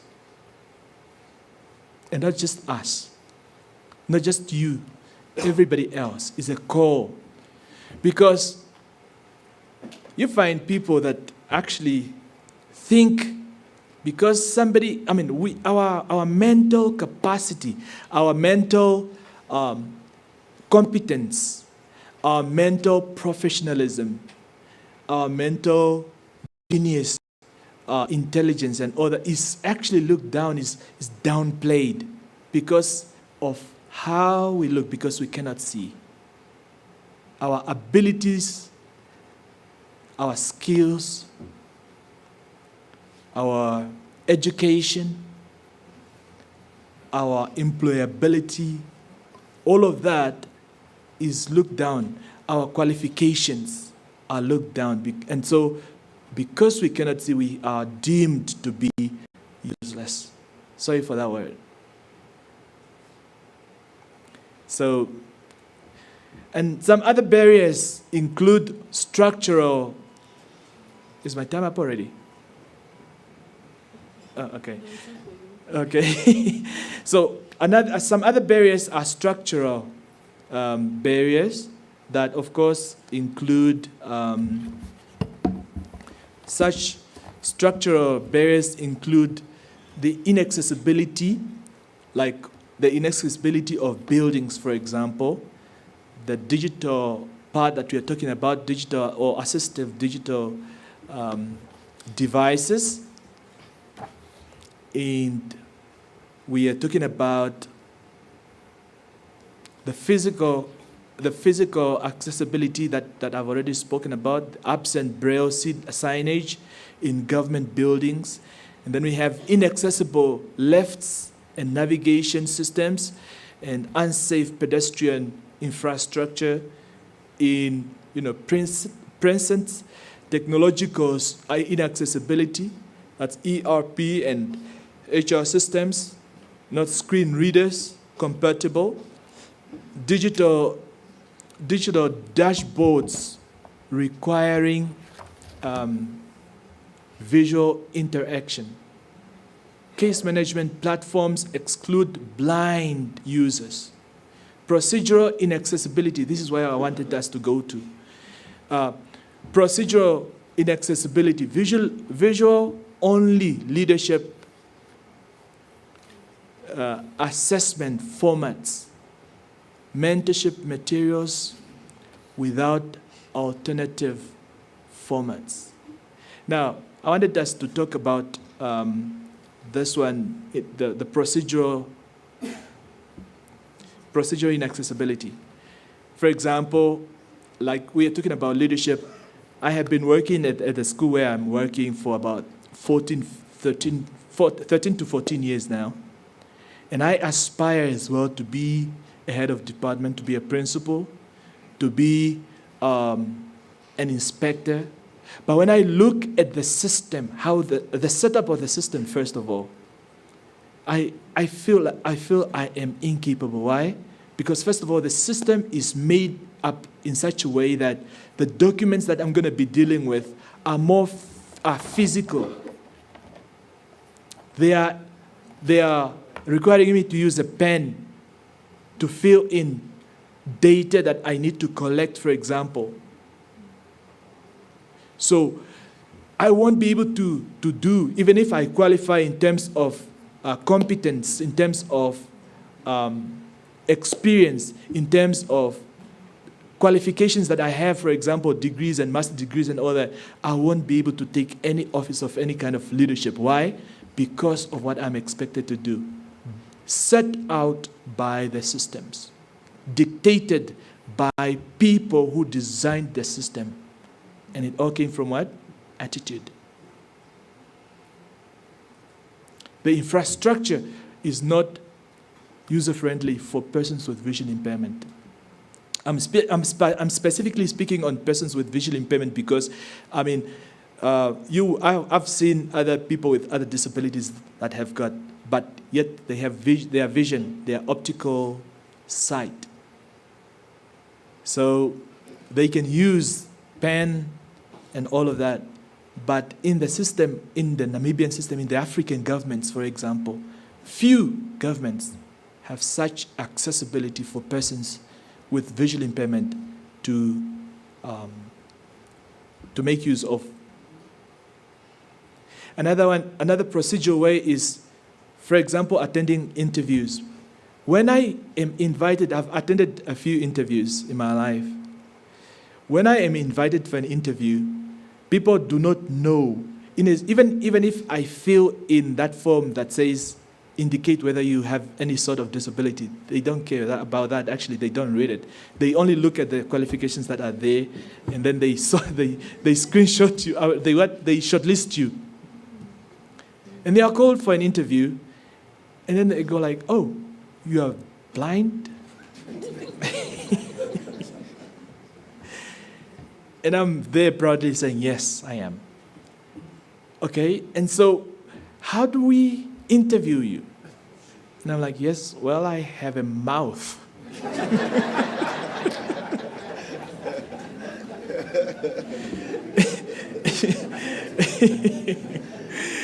Okay, so and I'll go like, okay, I'm joking. Well, if it is an oral interview, you can just interview me just like everybody else. And of course, if you've called me for a written interview, maybe I have come with my PC that talks. Oh, you have a PC that talks? Yeah, and I'm like, yes. So how do we then give you or read to you the question paper? Yes, sir, you may read to me. But, the system has not been prepared for me. And African governments or African institutions, especially that, okay, I have some recommendations for AMDIN here.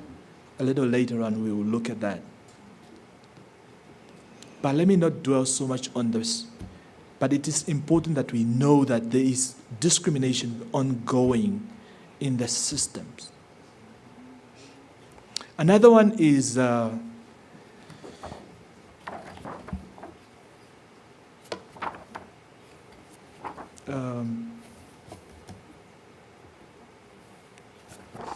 excuse me.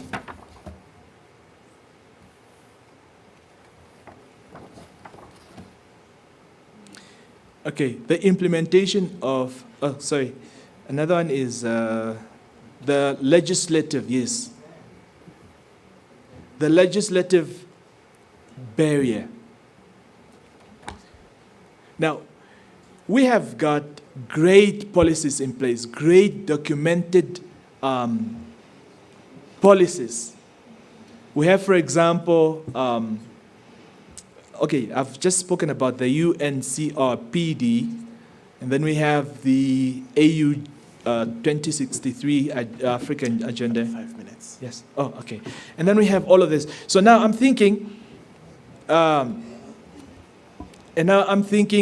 we have all this great great policies, but the implementation, there is a huge gap between the documents and the implementation part. Operationally, we are very good at designing policies, designing or coming up with great plans and targets and goals, but these goals remain in documents, unfortunately. And then, okay, we have 6 pillars which I have written down as solutions to all these barriers. But before those ones, we have got another barrier called the intersectional barrier. That intersectional barrier has got different issues. For example, persons with visual impairment, say for example, women that are visually impairment, hardly find employment as opposed to men with visual impairment. First of all, they are already paired, their disability or their impairment is paired together alongside with gender, woman. And then class comes in as well. And then rurality, coming from the place where, the rural areas. And then, so all of these are intersections that are paired alongside our impairment and make it difficult for us to take up any position we aspire, any leadership position we aspire. But we have got barriers. We've got pillars or solutions that I have written down. Let me just go through them quickly before before I get kicked away from here.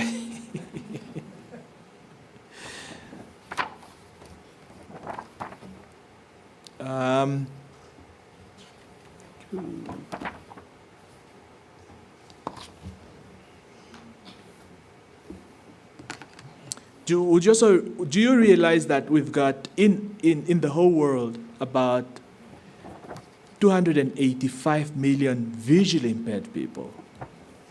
And you can imagine all of these people, most of them are actually getting,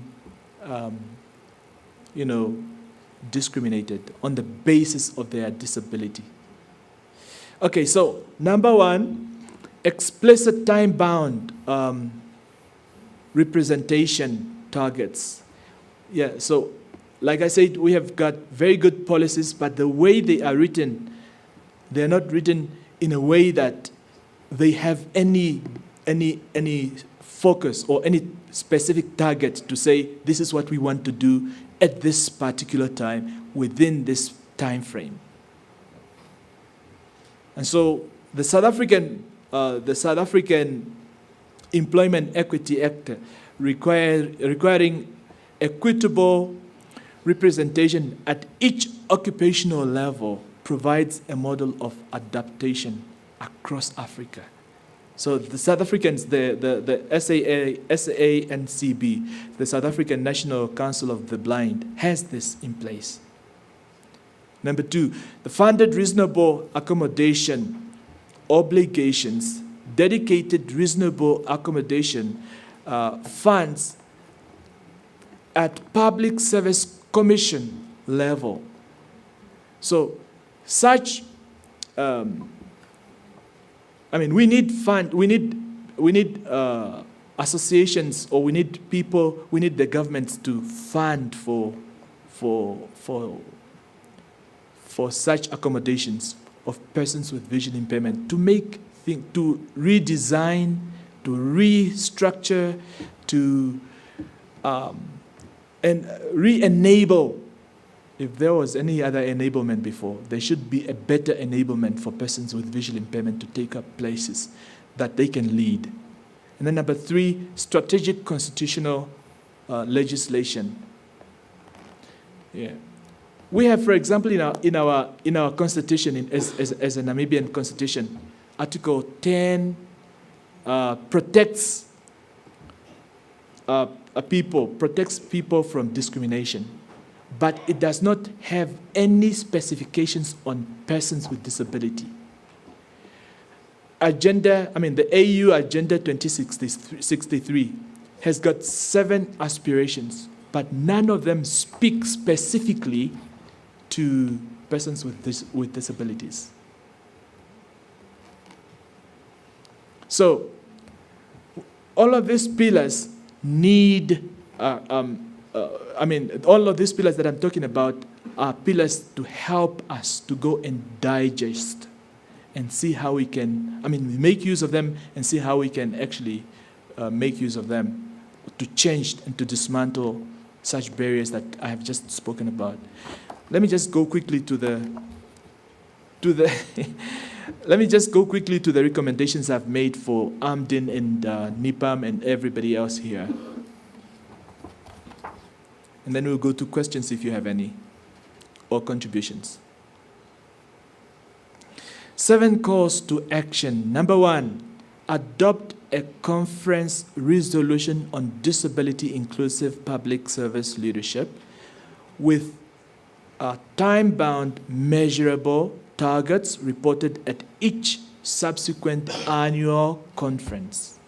So having raised this up, and I have written a paper about that, maybe the next annual conference of AMDIN should then look at how far have the government gone concerning advocacies of inclusive leadership, and particularly on what I'm presenting on the visually impaired people. Number 2, establish a disability inclusive leadership working group to develop a continental standard, model legislation, audit tools, and knowledge exchange protocols. Number 3, NIPAM, Dr. Murangi, I hope you're hearing this one. NIPAM and all AMDIN institutes commit to making management development programs fully accessible. WCAG 2.1, compliant, alternative formats, facilitators with lived experience. So from now on, I hope AMDIN will employ me. I'm joking. Number 4, call on member states to integrate disability accessibility standards, including the WCAG 2.1 procurement compliance, into national digital transformation strategies. And then we have number 5, request AU Commission. I hope, I think there's a professor here that had also dealt with some of the writings of policies concerning AU. Is it, yes, Professor Rukani, or our first presenter today? So, request AU Commission and camps to integrate disability inclusive leadership targets into Agenda 2063, the Disability Protocol, and continental SDG reporting. Number 6, second last, invite development partners to commit dedicated funding and dedicated funding for assistive technology legal empowerment of disability rights, organizations, and disaggregated data systems. And number 7, the last one, explore a regional disability inclusive leadership fellowship program for high potential visually impaired persons across Africa's public service. So, Chairperson, please allow me to just read you my conclusion as I sorry. The transformative stakes of inclusion. Inclusive leadership doesn't just benefit persons with visual impairment. It enriches organizations, strengthens governance, and builds builds societies that respect dignity, diversity, and equality. The frameworks are in place. The task ahead is to implement, accelerate, and embed inclusion as standard practice. Frameworks are in place. UNCRPD 2006, SDGs 4, 8, 10, and 16, AU Agenda 2063, National Constitution, Affirmative Action Laws, and AU Disability Protocol. What remains is the will. What remains again? Is the will. The will to do what? To act. The barriers confronting persons with visual impairment are not natural phenomena. What are they? They are what? Institutional choices accumulated over time. That can be what? Unmade with sufficient political will. So they say where there is a will, there is a way. Exactly. Intellectual clarity and collective commitment. Thank you so, so much.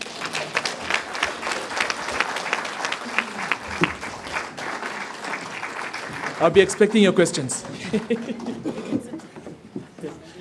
Thank you very much, Mr. Shimonga, for that insightful presentation, reminding us about the inclusivity, that we need to include people with disabilities, especially those that are visually impaired. We are now over 23 minutes behind time.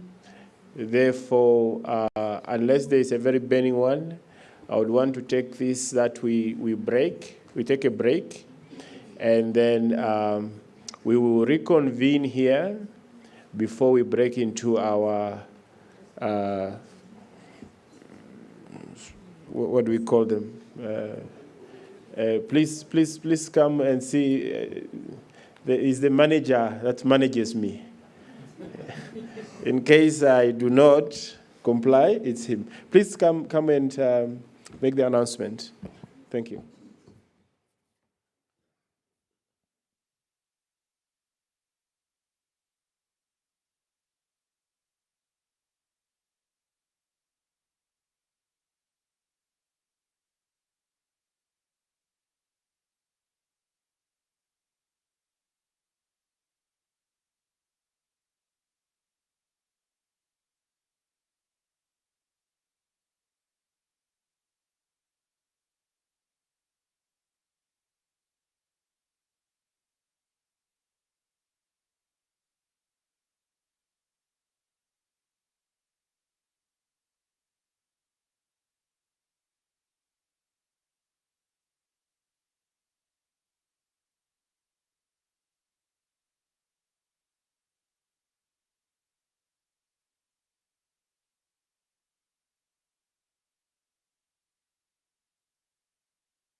behind time, but there's also a special request that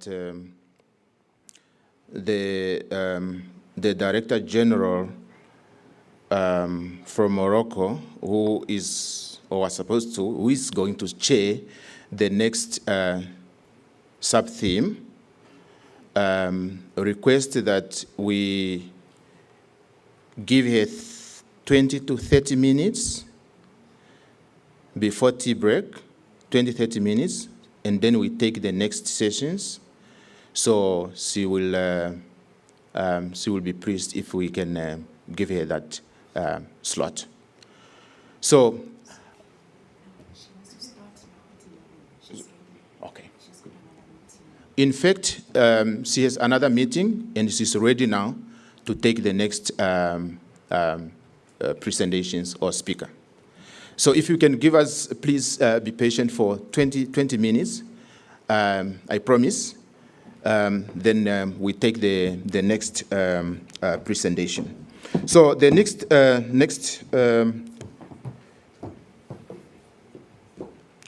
presentation is, just give me a second.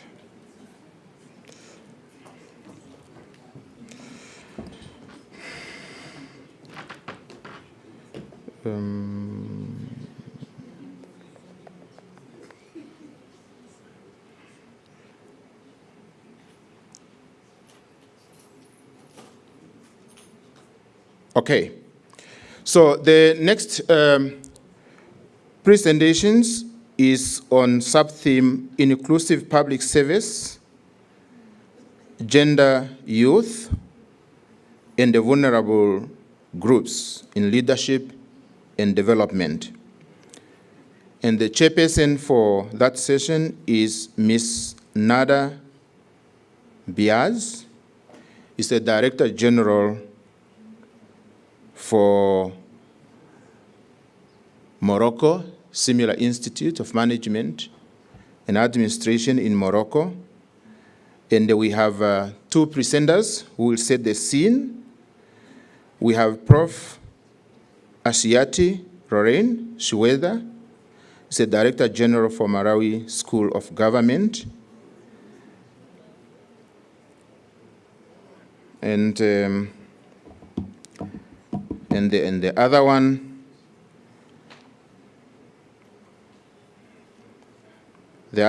will be Lois Mulube, is a permanent secretary for the public service management in the Office of the President from Zambia.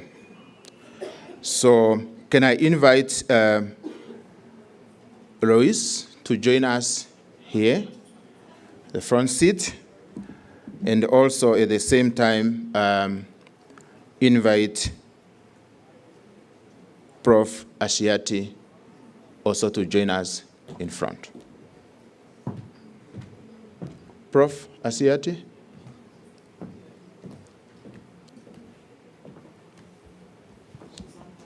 She's online. Okay. Ms. Nada Benitez?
Ms. Nada, good morning. Yes, good morning. Good morning. So shall we start? Yes, we can start. Go ahead.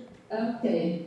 Thank you very much. Ladies and gentlemen, distinguished guests, dear colleagues and participants, it is a great pleasure for me today to participate to this session and to welcome you to this session dedicated to inclusive public service, gender, youth, and vulnerable groups in leadership and development. This topic is, of course, central to the transformation of African public administrations and society because our continent is currently experiencing profound demographic, economic, technological, and institutional and social transformations. Our continent is today the youngest in the world, with nearly 70% of its population under the age of 30. And this reality, of course, represents both a tremendous opportunity and a major collective responsibility. But at the same time, African countries continue to face significant challenges related to unemployment, social and territorial inequalities, and the representation of women and youth in leadership positions, inclusion of vulnerable populations, problems of digital divides, of modernization of public institutions, and on the other hand, a growing citizen expectations regarding transparency and participation. So in this context, inclusion, the theme of today, is no longer simply a social or symbolic objective. It has become a strategic imperative for sustainable development, a condition for public sector performance, a driver of institutional trust, and a foundation for social cohesion. And several international studies show that institutions promoting diversity and inclusion tend to achieve a stronger governance outcome, greater institutional resilience, stronger innovation capacity, and high levels of public trust. And to achieve this agenda and the SDGs, our public institutions must become more representative, more inclusive, more participatory, and more citizen-centered. And this, of course, requires strengthening the participation of women, youth, persons with disabilities, vulnerable populations, as well as African and Moroccan, also, of course, a civil society. And this within leadership positions, decision-making processes, and public policy design. So, as I said, it's a governance issue, a public leadership issue, a development issue, and a societal resilience issue. Now, before I go on, let me please introduce our honorable panelists. So today we are honored to welcome highly distinguished speakers whose expertise and experience will greatly enrich our discussion. I'd like to warmly thank the three panelists of today to join us. Madam Mrs. Louise Mulubu. She is currently serving as permanent secretary in the Public Service Management Division under the Office of the President of Zambia. Welcome and thank you, Mrs. Louise Mulubu. She has more than 33 years of experience in the Zambian civil service, including over 27 years as a human resource management practitioner within the public sector.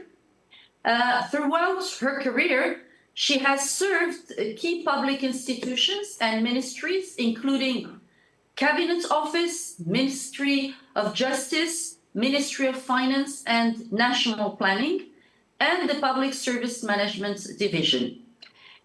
She specialized in public administration and development studies and also holds a Master of Science in Peace Leadership and Conflict Resolution. And her professional experience focuses particularly on public sector human resource management, leadership development, public service reform, organizational management, conflict resolution, and institutional performance within the public sector. And currently, she heads the Public Service Management Division, the institution responsible for human resource management across the Zambian public service. Thank you, Mrs. Louise. And I would also like to thank and welcome warmly Professor Asiata Loren-Chiweza. Professor Asiata Chiweza is an associate professor specializing in public governance, decentralization, and public sector reform.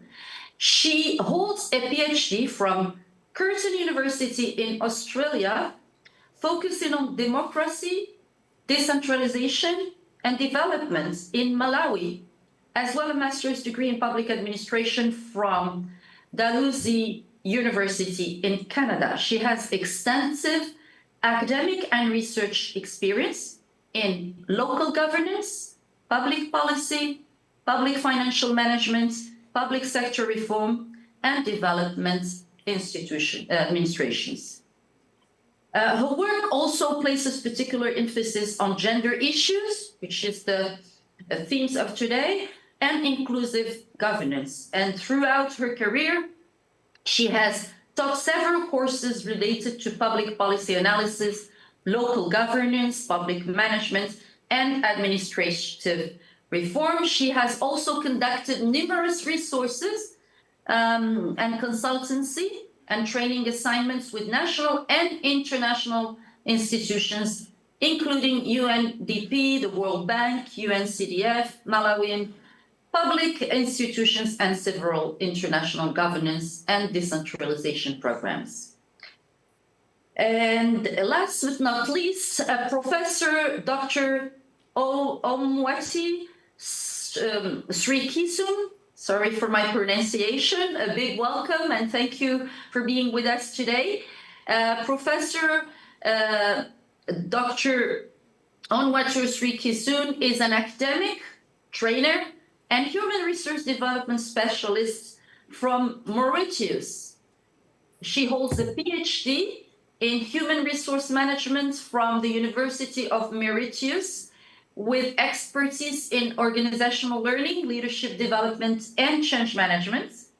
She has extensive experience in human resource development, organizational transformation, leadership and capacity building, counseling and professional development, and lifelong learning.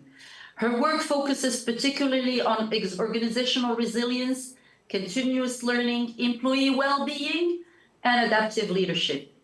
And throughout her career, she has taught, supervised students, and delivered training programs for higher education institutions. And through her research and training activities, Professor has contributed significantly to human resource development and organizational learning in the public sector. Please allow me, before I give the floor and give different questions, just to give some quick overview of what's in Morocco we've done related to the theme of inclusion, because we have been given particular attention to women, youth, persons with disabilities, rural populations, vulnerable households, and socially fragile groups. As the Moroccan Constitution in 2011 established the basis of this new program, and since then Morocco has strengthened gender-responsive budgeting, social protection, public policy evaluation mechanism, digital transformation, and differentiated data production through many examples in terms of preschool enrollment rates, school dropouts, access of rural girls to education, healthcare coverage, youth unemployment, women's economic participation, access to housing, and citizen satisfaction with public services. We've been also hosting in Morocco lately the Open Government and Citizen Trust, because we have been adopting an open government approach, promoting access to information, citizen participation, transparency, accountability, and collaborative public action. And last but not least, in our school at Sam Morocco, we have beyond, the technical training, we're promoting ethical leadership, inclusive governance, equal opportunity, and human-centered transformation. And just to give you one, the latest experience we've done is that we have created a transformative gender mainstreaming laboratory that is based on training public decision makers, including the gender streaming, and then experimentation through territorial projects with gender concerns, applied research, and differentiated data analysis. So let me start with my first question on Team 1, Inclusive Leadership and Public Service Transformation. The first question goes to Mrs. Louise Mulugu. Based on your extensive experience in public service management and leadership within the Zambian public administration, what do you consider today to be the main structural and institutional barriers limiting the access of women and young professionals to leadership positions in African public institutions? Please, Mrs. Louise Mulugu.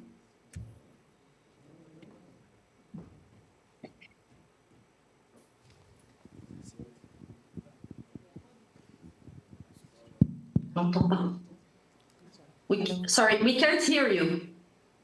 I'm about to start speaking.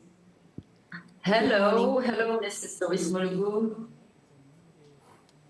Good morning. So, in reference to your question, you're talking about the barriers that basically, for lack of a better term, will bar or will disadvantage women and the youth. Looking at Africa, I think the first thing that comes to mind is probably our cultural background. If you look at where we're coming from over the years, you find that women and the youth were not considered to be the best candidates to take up positions of leadership. But if you look at it over the years, I think there's been a lot of changes. And I think in our respective countries, legislation has been put in place to try and make that change. And I'll speak for my country. I think our country now, if you look at our laws, there's emphasis on the inclusion of women to take up leadership roles. And I'll give an example now. Our country is going to elections in August, and women are encouraged to participate in politics, and we have more women being adopted to take up positions of members of parliament, as well as the youth. And our president, or whoever is going to be president, has the mandate to nominate more youth and more women to take up positions of leadership in parliament. And I think if you look at even myself holding this position as permanent secretary, you see that there are more women now taking up these roles. So for me, I think what has been a barrier is our cultural background. But I think over the years, this has been changing. And you'll agree with me that here we are in Namibia, even the president is female. So we have moved on. I think we are moving on from those challenges. I would rest my case there. Thank you. Thank you. The next question is for Professor Asiati Lauren Shiweza. So Professor, from the perspective of governance reform and public administration systems, how can African public institutions become more participatory, more accountable, more inclusive, particularly in the context of decentralization and public sector modernization?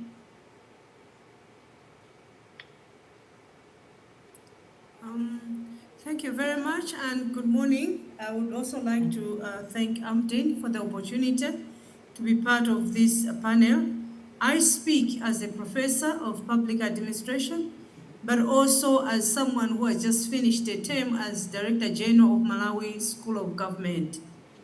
Let me start by saying that I think the first thing that we need to think about, but also for this conference, is that we need to go beyond the talk, because Africa, as well as all our countries, we do have a lot of policies that facilitate participation and inclusion of people such as women, the youth, and other vulnerable groups. But I think the first thing that we need to look at, whether we have decentralized systems, or not, is the issue of implementation and enforcement of the policies. The policies are there. At AU level, we do have strategies. And even at country level, such as Malawi, we also do have the policies and the strategies. But I think the key issue is implementation and enforcement of those policies. Number two, I think it's looking at setting targets, for representation. Setting targets for the representation of women, for the representation of youth.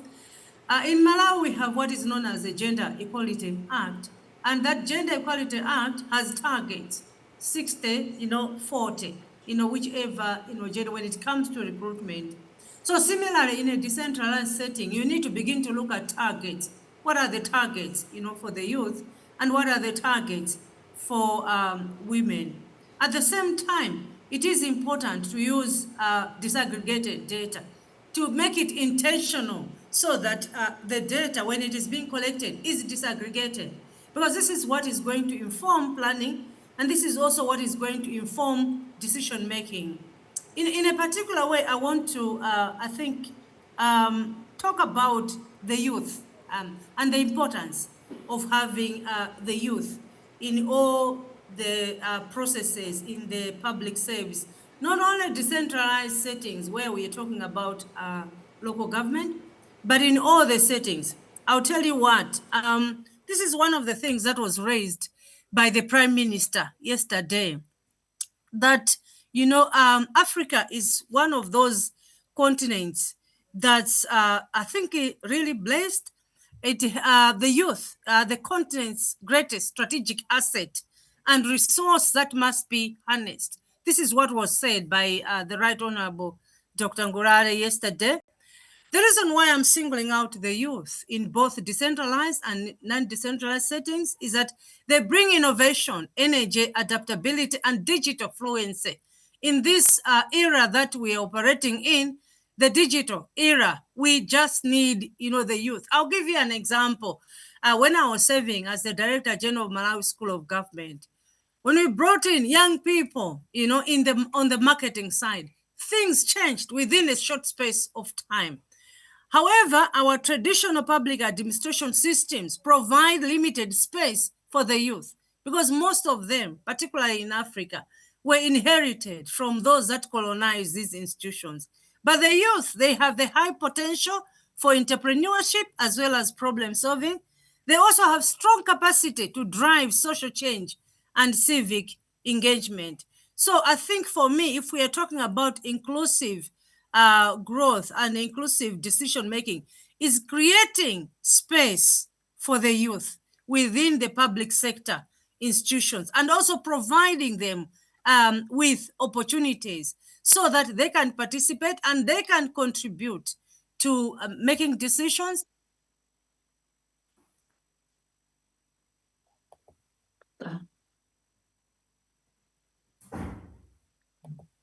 We can't hear you anymore. Oh, I don't know. Maybe can you hear me now? Yes, yes, now it's fine. Yes, yes. I was talking about making a case, for the youth in all our engagements. But this is a very special group that can contribute tremendously to public service institutions, service delivery, as well as development outcomes. So let's create space. Let's make it intentional. Not only creating space, but also building their leadership capabilities so that they can serve better, harnessing the youth in such a way that we can have well-developed, designed internship and retention programs for the youth, mentoring and coaching them with a specific purpose in the public service institutions. Thank you, Chair. Thank you. Thank you. So right now we've been talking about the cultural backgrounds, as Mrs. Louise Mulube mentioned, and even though there are laws and politics that are encouraging more women and youth to take over higher positions and be more included, there is, as Professor Asiati said, there is an implementation gap between those strategies and laws and policies and the implementation and the enforcement of these policies. And you have also mentioned the fact that we need to assess the impact through setting targets and KPIs and to produce more aggregated data. And you also put, Professor, the emphasis on the youth as an asset, as a source of innovation, of digital fluency, entrepreneurship, civic engagement, and that it's important to create space for the youth in the public service and to enrich their leadership capacities. So going from that, talking about digital fluency, my question would be to Dr. Onwati Srikisud. Doctor, in a context of rapid societal, technological, and organizational change, how can African public institutions foster a culture of continuous learning, adaptability, and innovation within the public service? Please, Doctor.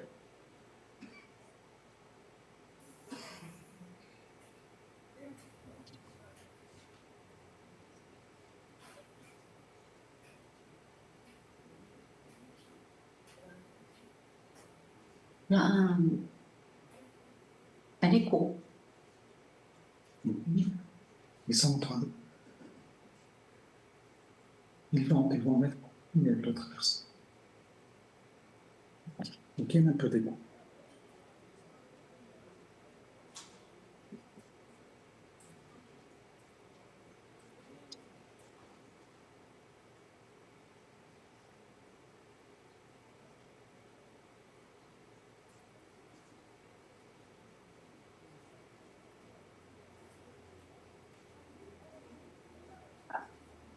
I don't know if it started. I can't hear.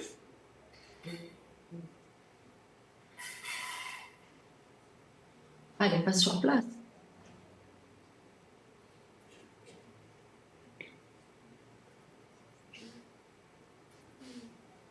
You can move on. She left the shop. Ah. She left. So. That's it. So, is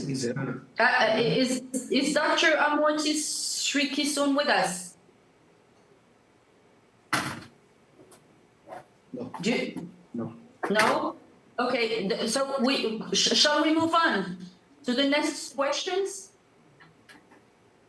Yes. Okay, Okay, so now I would like to talk more about capacity building, governance, and institutional resilience. Can you hear me? Because I hear an echo. Okay, so the question to Mrs. Louise Mulube, how can African public administrations strengthen human resource management systems, leadership development, and institutional culture in order to better support the inclusion, retention, and professional advancement of women, youth, and vulnerable groups within the public service? Mrs. Lewis.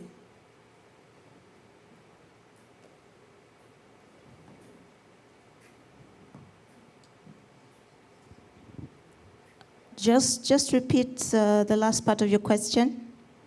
Sure.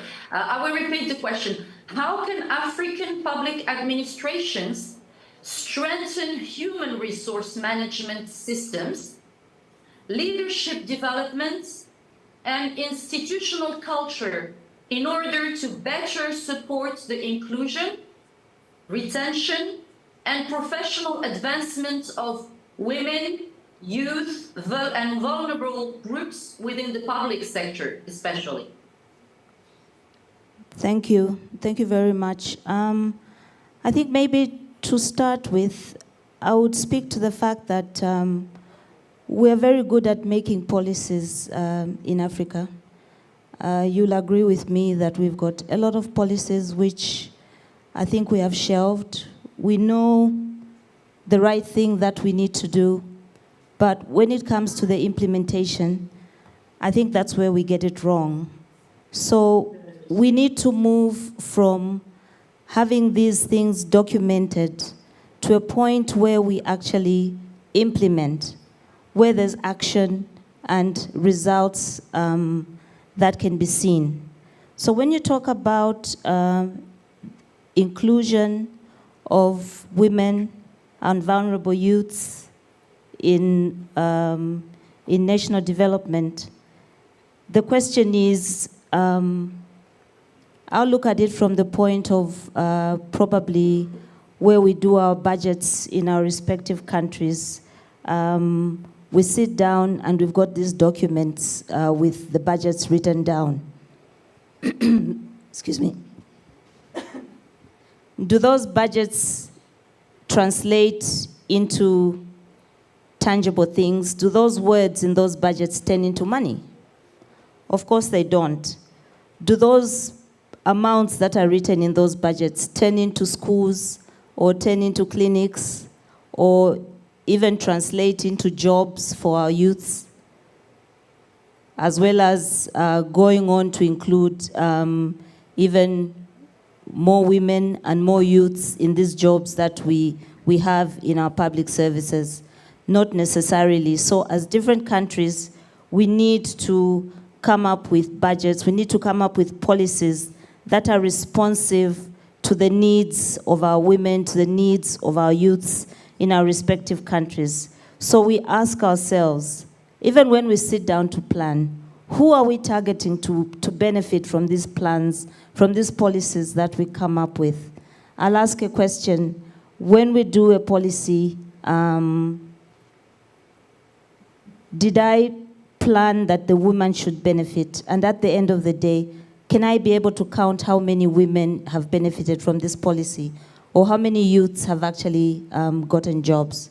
So with regards to the aspect of human resource management in our respective countries, I'll look at Zambia.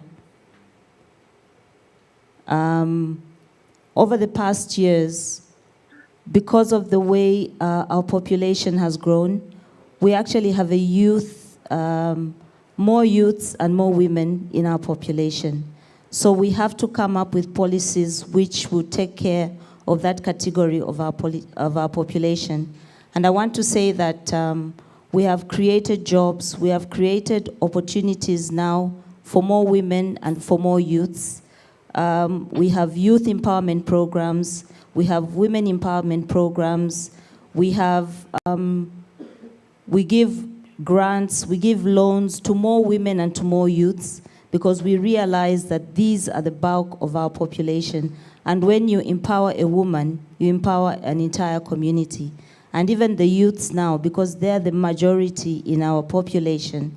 So, and I'll give examples of countries like you recall in Kenya, where you had the youths demonstrating, and even in my own country, Zambia, you have the youths complaining about a lot of things, a lot of issues related to their schools, to jobs. There are always these complaints that the youth voice is not being listened to. So as a country, we have a ministry also that is responsible for youth. We have a division that is responsible for issues related to women empowerment. As much as possible, the government is trying to ensure that the voices of the women and the voices of the youths are heard in our development agenda. And the plans that they have are taken on board, even when it comes to issues of development in our country. I think for now I can rest there. I can add a little more later. Thank you. Okay, thank you very much, Mrs. Louise Mulubi. Indeed, this question of having good policies and moving from good policies to results, in particular through budgets responsive policies with precise numbers in terms of women and youth jobs, grants, empowerments, in terms of giving them the space to be heard and represented is central and is a common mandatory grounds and basis for all of our countries. Now, my question to Professor Asiati Lauren Chiweza. Professor, how can schools of public administration and governance institutions, how can these schools and institutions help prepare a new generation of public leaders who are themselves more inclusive, more citizen-centered, and more responsive to equity, diversity, and all those governance challenges across Africa?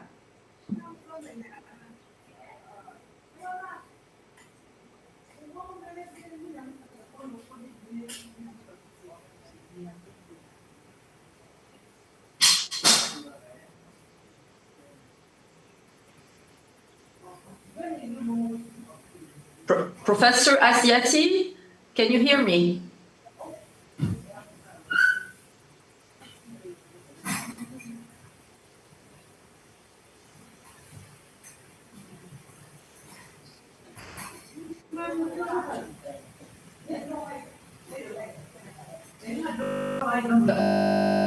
Professor Asiati, can you hear me?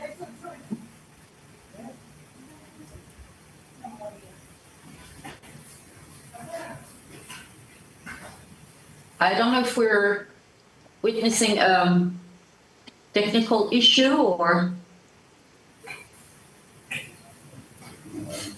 Professor Asiati? English?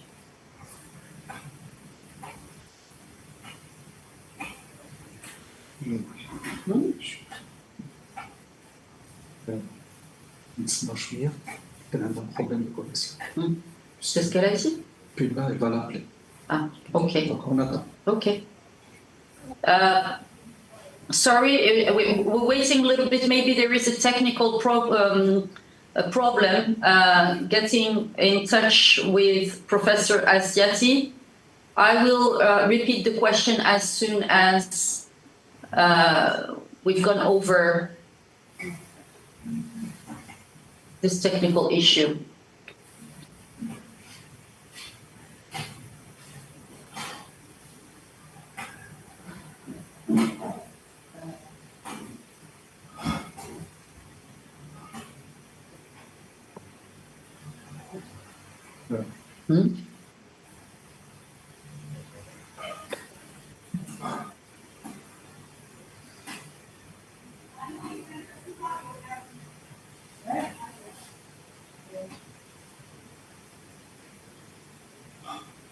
Okay, summarize Vous pouvez résumer en attendant quelques réponses.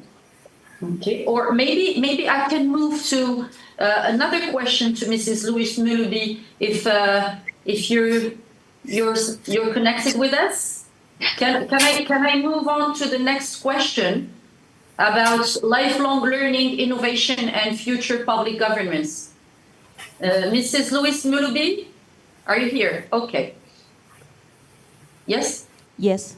Okay, drawing from your experience across different ministries and your current responsibilities within the Public Service Management Division, what practical lessons or best practices from the Zambian public service could inspire other African countries in the areas of leadership development, institutional resilience, inclusion, and public sector transformation in general? Thank you.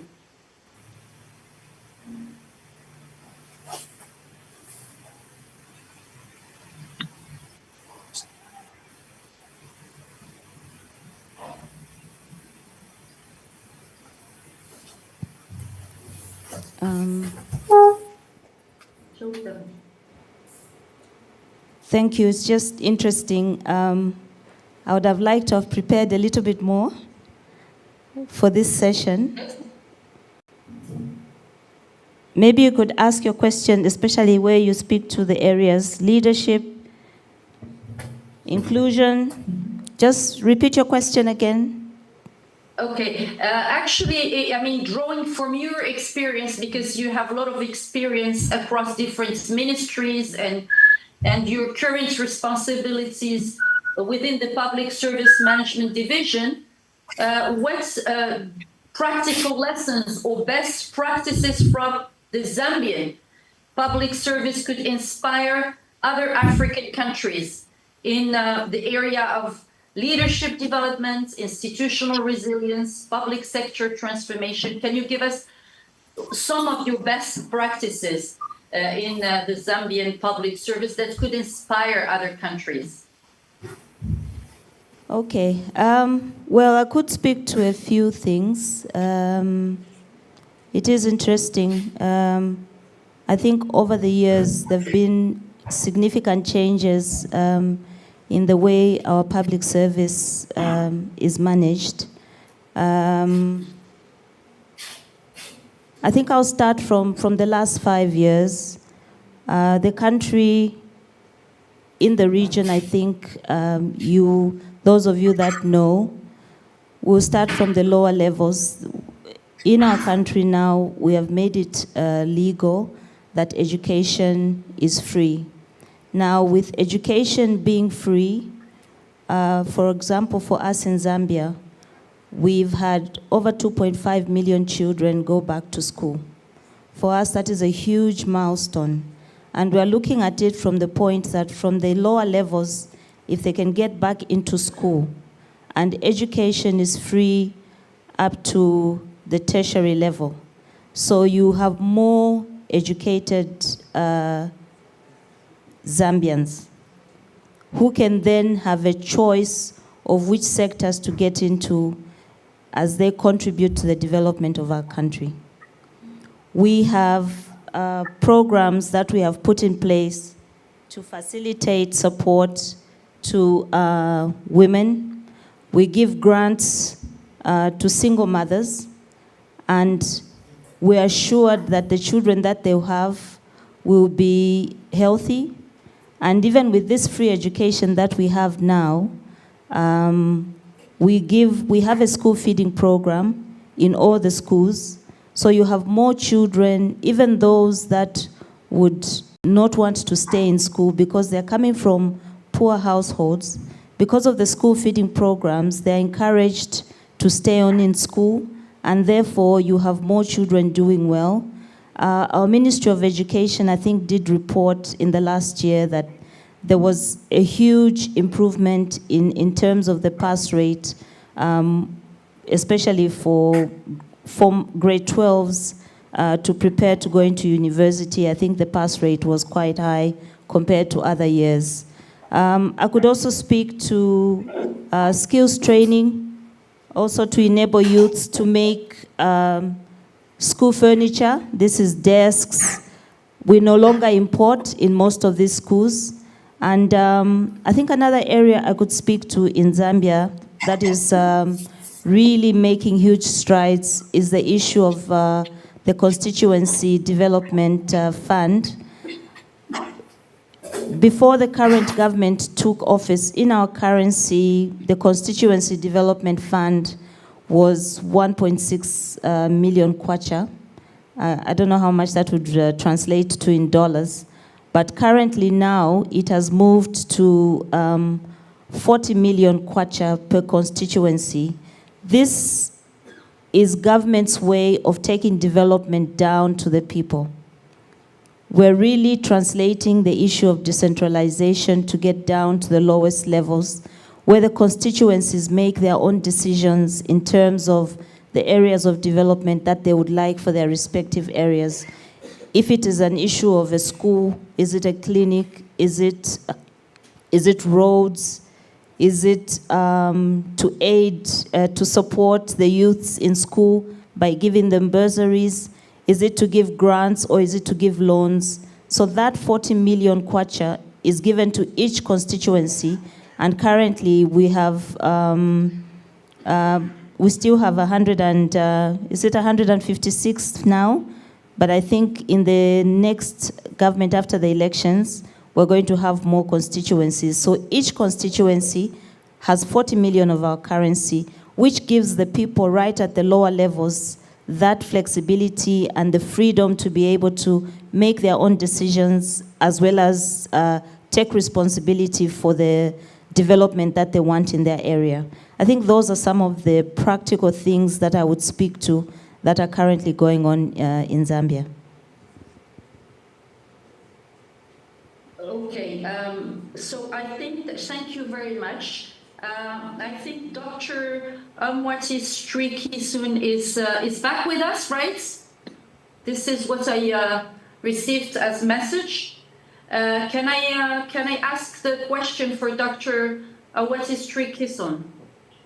Yes, please go ahead. Okay. So in your opinion, Doctor, what role can mentoring, counseling, leadership development, and well-being programs play in strengthening resilience, motivation, and professional engagement among public servants, particularly young professionals and women leaders? Thank you very much, Madam, for this opportunity. In fact, as a meta coach, I would say that counseling and mentoring are really very important dimensions. First of all, I would like to talk about a concept called positionality, which goes that the way we see and understand the world influences how we interact with others and make decisions, and how we interpret other people's action. So as leaders, at whatever level we are, we must be able to understand how our identity biases has an impact on our perception. So this is something which has to do with revealing our own positionality. Positionality actually is a concept, and it is also a reflective exercise, which helps us to offer insight about how we perceive others. So I would say that in order to have inclusive really leadership, so that people feel included in whatever we do, whatever level, be it policy, be it programs, be it at a very grassroots level in all our programs, I believe removing some of the barriers would be one of the first steps. Yeah, and promoting an inclusive culture, and also identify and remove structural barriers. Sometimes we have the policies, we have the intention, but in real life, people are not able. For example, if I talk about people with handicaps, there are policies that they should be included in the world of work, but actually the environment, sometimes people's attitude, sometimes the way we talk to them, the way we give them opportunities is not actually what matches with our policy. There's something to be done here. We have to lead by example. So leaders have to be trained to start with themselves, in my opinion.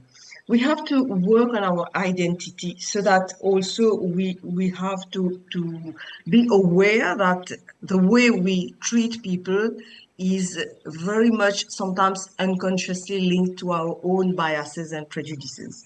So having said that, coaching, mentoring becomes very, very important, both for our leaders, for them to gain their own self-confidence, to work on their own identity, to overcome these barriers and unlock their potentials. And having done that, it enables us to be more inclusive towards others. It enables us to embrace differences, to manage diversity in a more inclusive manner, because the way we treat others matters very much. It has a direct impact on productivity, on motivation of people, and also how people feel they belong. If this feeling, this psychological safety, as we say, is not present in our organizations, then this is not going to encourage people to join as they are. They don't have to pretend, they don't have to hide, they don't have to sort of suppress their potentials. They just will be able to disclose more and then to participate more in community life, in social life, in organizational life also. And in my opinion, like you said, mentoring and coaching are very much important. But the problem is that at this time, these practices are not very much part of our HR programs. They are not very much part of our priorities in many organizations, be it public or other organizations. So we have to sort of institutionalize mentoring and coaching, allow it a budget, and then give it a place, because it is something which is going really to help us to sort of promote our human resources in whatever group, at whatever level. And this is going to be something which is going to help people to realize their potentials. I don't know if I made the point. This is Yes. some of the views I wanted to share with you. Well, thank you very much. Thank you very much, because for talking about this concept of positionality, because actually, in order to motivate and embrace diversity, we have to know better ourselves. So great leaders do lead by example. They have to know better themselves. They have to remove and be aware of their own biases and work on self-confidence in order to inspire the others. Thank you very much. And now we will. My pleasure. Thank you. So now we will give. We don't have much time left. So 2 questions or comments from the floor. So please, if someone wants to ask a question, please do.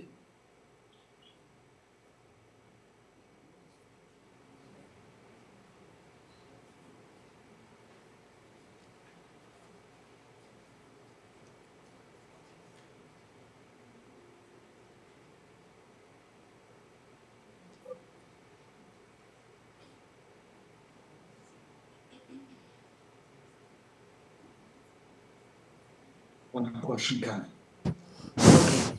So apparently there is one question coming. Yeah. Yes. Thank you for the presentations and for the moderation. I just wanted to ask about this positionality, and when we come to us old hard nuts who were not exposed to things like coaching and mentoring, and now you are saying we should accommodate young people into the system and we should be coached and mentored. My question is, by who and when? Because the system excludes the young people. and yet the young people or people with is it living with disability? I hope that's the right term. With? Yeah, with disability. I'm being corrected here. So I just want to know, when we talk about this positionality and all those psychological terms, how do they relate to this this bureaucracy that is conditioned in a certain way? How do we bring that transformation? Yes, they are good terms. They sound very psychological, but we have real issues with young people, 70% of them excluded. Some of us are dealing with innovation, and the structures are structured in such a way that we cannot even accommodate young people that are supposed to transform governance. How would you advise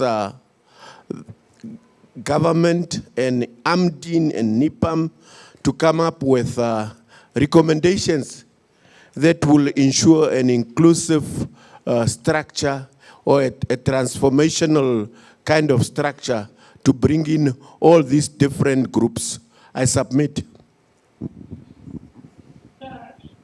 Thank you. So, Dr. Amwati Sikisu, would you like to answer this question about positionality, by who, when?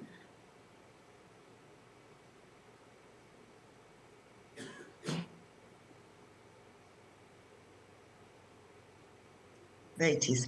Yes, thank you very much for this question. In fact, yeah, you are right. Who would provide this coaching? Who would provide this training? I would actually just come to a very, very basic point about the role of supervisors. You know, supervisors are those people who are supervising the work. So I would just come to the three roles of the supervisor. Actually, the supervisor is a manager. The supervisor is also a coach, and the supervisor is also a support person. So in most of our training, we focus on the management part, and we forget that we are dealing with people and that they need that other part, which is educating them and then supporting them. So I believe that this should be integrated in the training of all our managers at all levels, so that whenever they are undertaking their work, they are not only concentrating on the task aspect, the tasks to be accomplished, the programs to be delivered, and the targets to be met, the achievements and all this. We have also to focus on the ongoing development of our staff. And this should become part of our culture, part of our training. And coaching need not be done like as a separate activity. It should be part of our daily interaction with our staff, with our colleagues, with our bosses, with all people in the organization. So if this becomes institutionalized, like I say, integrated in our training programs, then it becomes something which becomes a second nature, like, yeah. It shouldn't be a separate activity or an additional activity for managers. Thank you. I don't know if this helps to get the point. Thank you very much. So I think we have a second question, which is really good. Thank you, Doctor, because actually we went. It wasn't intentional, but throughout the different questions, we went from something that is macro, like we're talking about strategies and policies and laws and enforcement. And then we are going now to a very deep and precise thing that has to do with the person, with the coaching, with the leaders and the managers that should lead by example and be prepared to coach others, especially young people. Thank you. So there is another question. Let's take the second question, please. Thank you. It's not necessarily a question, but I'm just adding to the debate, especially on the question of mentorship. There are two aspects that I wanted to advance here. The first one is peer counseling and peer education. Now, this is phenomenal. Once you identify some peers, some young ones, and you train them, they become very critical in mentoring others. So peer education and peer mentorship is one element that we need to advance as we move on. The second one within the ambit of mentorship is what I call intergenerational mentorship. They are cadres, they are professionals who are trained to mentor young ones. So that means the intergenerational, the older ones, will mentor the young ones because of their skills and competencies that have been trained in. That becomes very critical for us as we move on. I wanted to add to what Zambia is saying there through the Permanent Secretary that there are issues that her office, for example, has advanced, which is public service training and certification. Very phenomenal. In that the leadership in her office and in Zambia in that case have been trained. All the permanent secretaries, when you have time, you can chat with her. All the permanent secretaries, the ministers have been inducted. What that means to me is that it is going to improve on public service efficiency and service delivery. So it means that that becomes a model. Once ministers, the PSs are actually trained, inducted through our office, the human resource element that she runs, it means that it becomes easy to bring other strategies to the communities as we move on. I thought this is one thing which we can do to try and get it from the leaders up to the lower levels, and also peers, and also intergenerational. I thought those are reflections that we could make. Yes, I thank you so much. Yes, thank you very much, because this idea of intergenerational generational support is definitely very important, because actually it goes both ways. It means that young people can come up with their flexibility, innovation ideas, with their digital literacy, and maybe the other generation, the older generation, can come with more psychological support and resilience and their wise experience. So please, let's have the last question from the floor. I think there is a third question. It's coming. Yeah, thank you. Thank you, moderator. There's a question that you asked that was not responded to. I think it was because of probably network issues. The question was, in the context of rapid AI change, yes, how can public service institutions foster adaptability culture? I thought that was important, and since I made an input in this one, I thought I could just quickly respond to that by saying that one intervention would be to embed adaptive leadership as a core competency, in which we are saying that leaders must model curiosity. Curiosity is very important, and experimentation in public, public service. We are in a straitjacket where you are given certain things, you do it in the way it is. We have frameworks, you don't do outside the framework. And so curiosity and adaptability or experimentation is not always there. And then, of course, learning from failure, you are not given that space. And AI would be that area. These AI companies, you'll fringe at the amount of funding they receive from financials. Huge amounts of money, but very few experiments produce outcomes, but a great amount of money is lost through experimentation. So we don't allow that. And then we need to invest in continuous digital reskilling, where public servants need ongoing training. And this is where schools of management, development, they play a central role. And they need to look at the curriculum so that it can incorporate AI-sensitive curricula And then you have to create that psychological safety for innovation. So institution must protect public servants from retaliation when they do those experimentation. We must also reform the recruitment space, as we heard from our brother who I don't like using the word, who was blind. I don't know the best word, but in South Africa we say aptly or differently abled. Yeah, I was looking about that. Yeah, visually impaired. Yeah, that's better. Yeah. So he said there are barriers in recruitment where you are allowed, there are certain procedures which exclude them. And then finally, perhaps when you look at issues of job description, promotion criteria should explicitly include adaptability, agility, and openness. So have we looked at the criteria we set for employment in the public service? Are we including digital agility or innovations and all that?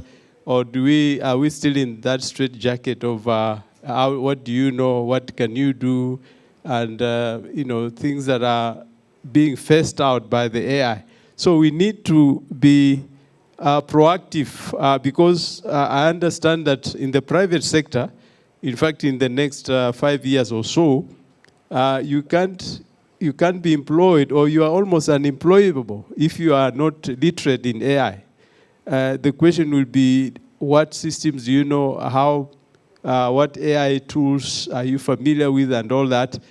Are we able to do that in the public service? Of course, the key issue of inclusivity comes in because there are a lot of people who are in those distance areas, and those who have not had that exposure, they will be excluded. But there has to be a way we can bring in that. Thank you very much. Well, thank you, and actually, thank you for raising this question of AA as a challenge in order not to exclude those who don't have accessibility to this technology, and also to emphasis on the fact that teaching public servants or young people, it's not just about technical issues, but it's also about adaptive leadership as a competency, developing curiosity, giving them space to learn through failure and experimentation, and of course, at the same time, give continuous digital training in order to include all generations. So thank you very much for this interesting session, and wish all the best to everyone for the rest of this conference. Thank you.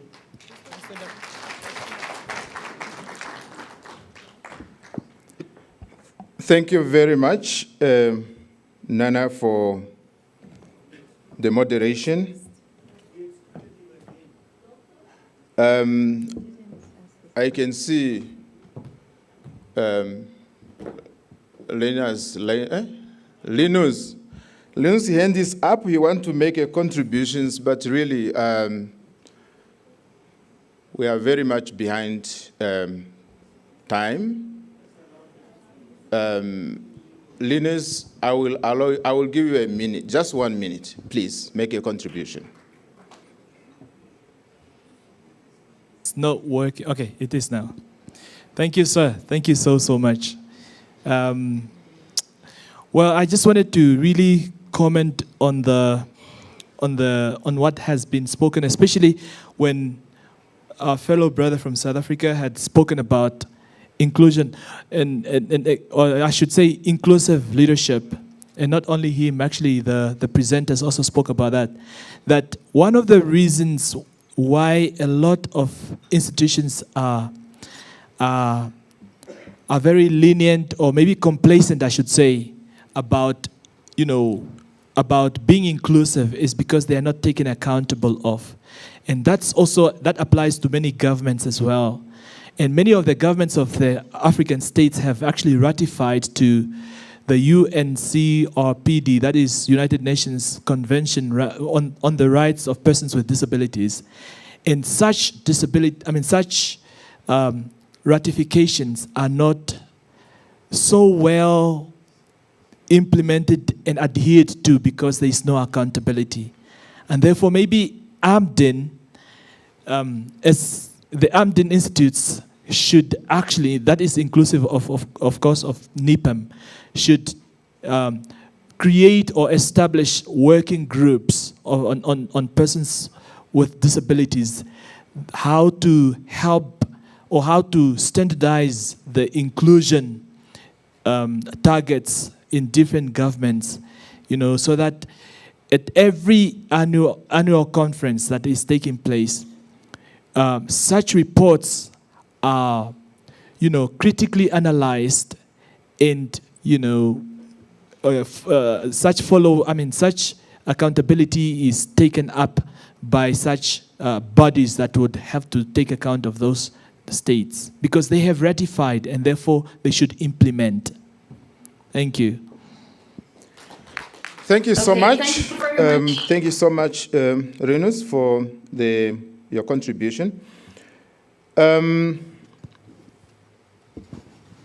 Let us thank all the chairpersons and speakers who made contributions during the morning sessions. Thank you very much. We had very informative and, of course, educative presentations during the morning sessions. The speakers were really, really on points, and there were a lot of takeaways from their presentations. Inclusion, youth, women, and the other vulnerable groups. We are reminded that we need to review and really look at our policies so that we make them friendly and beneficial for women, youth, and other vulnerable groups. There was also a say which says, when you educate and empower a woman, you empower a community. But from the Namibian point of view and the experience, you don't just empower the community, you empower the nation. Now back to the program. Some people are asking about the program. Where is the program? Where's the program? We just forgot to announce that outside on the door, there is a kind of a note with a QR code. So you scan that code, it will give you the program for the conference. There are also updates within the program, but we are using the same QR code, so those updates will also be reflected in the program. How we are moving now?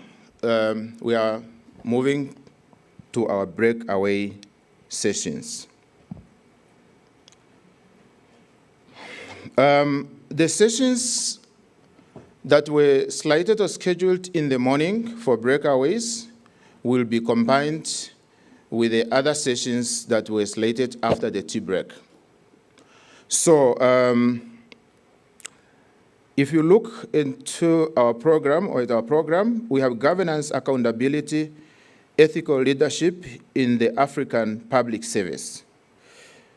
And then the topic there is transformative public service leadership for governance, ethics, and accountability. That was in the morning.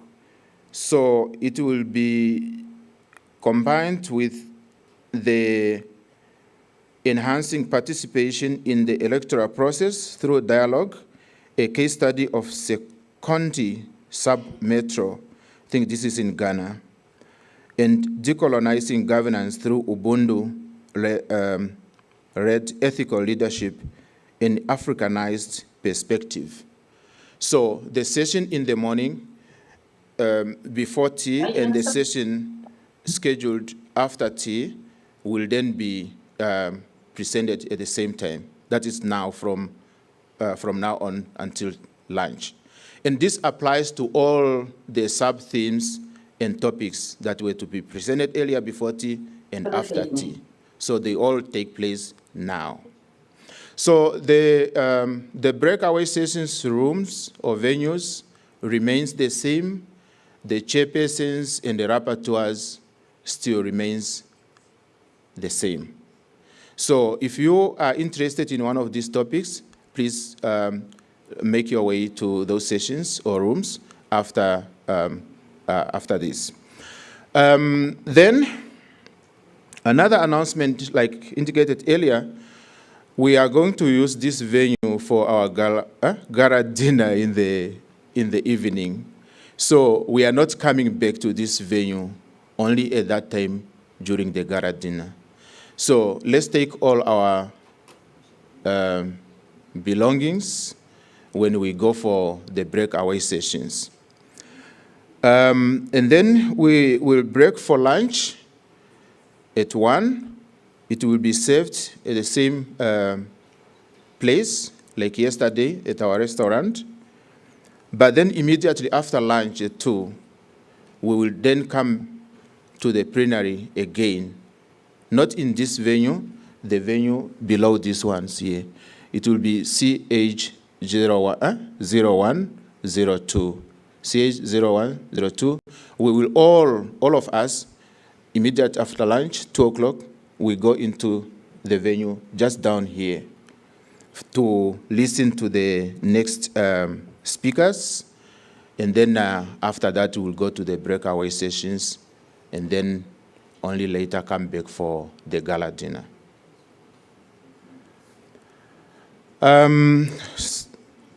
We missed the tea break. Can we take 15 minutes on our way to our break sessions? Take a cup of coffee, It's lunchtime almost. Okay, let's go straight to our breakaway sessions. And then 1 o'clock, we'll then break for lunch. Thank you very much for your patience.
Another paper in another sub-theme.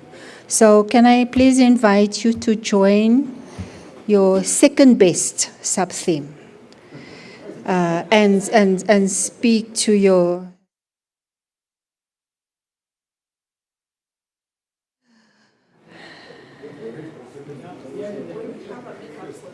I know, I'm so sorry.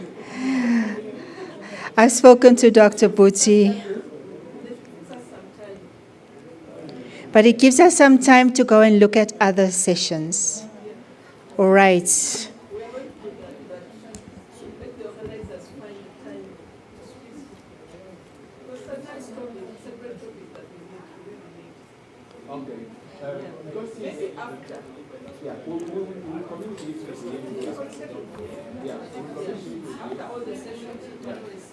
maybe you can come in the afternoon.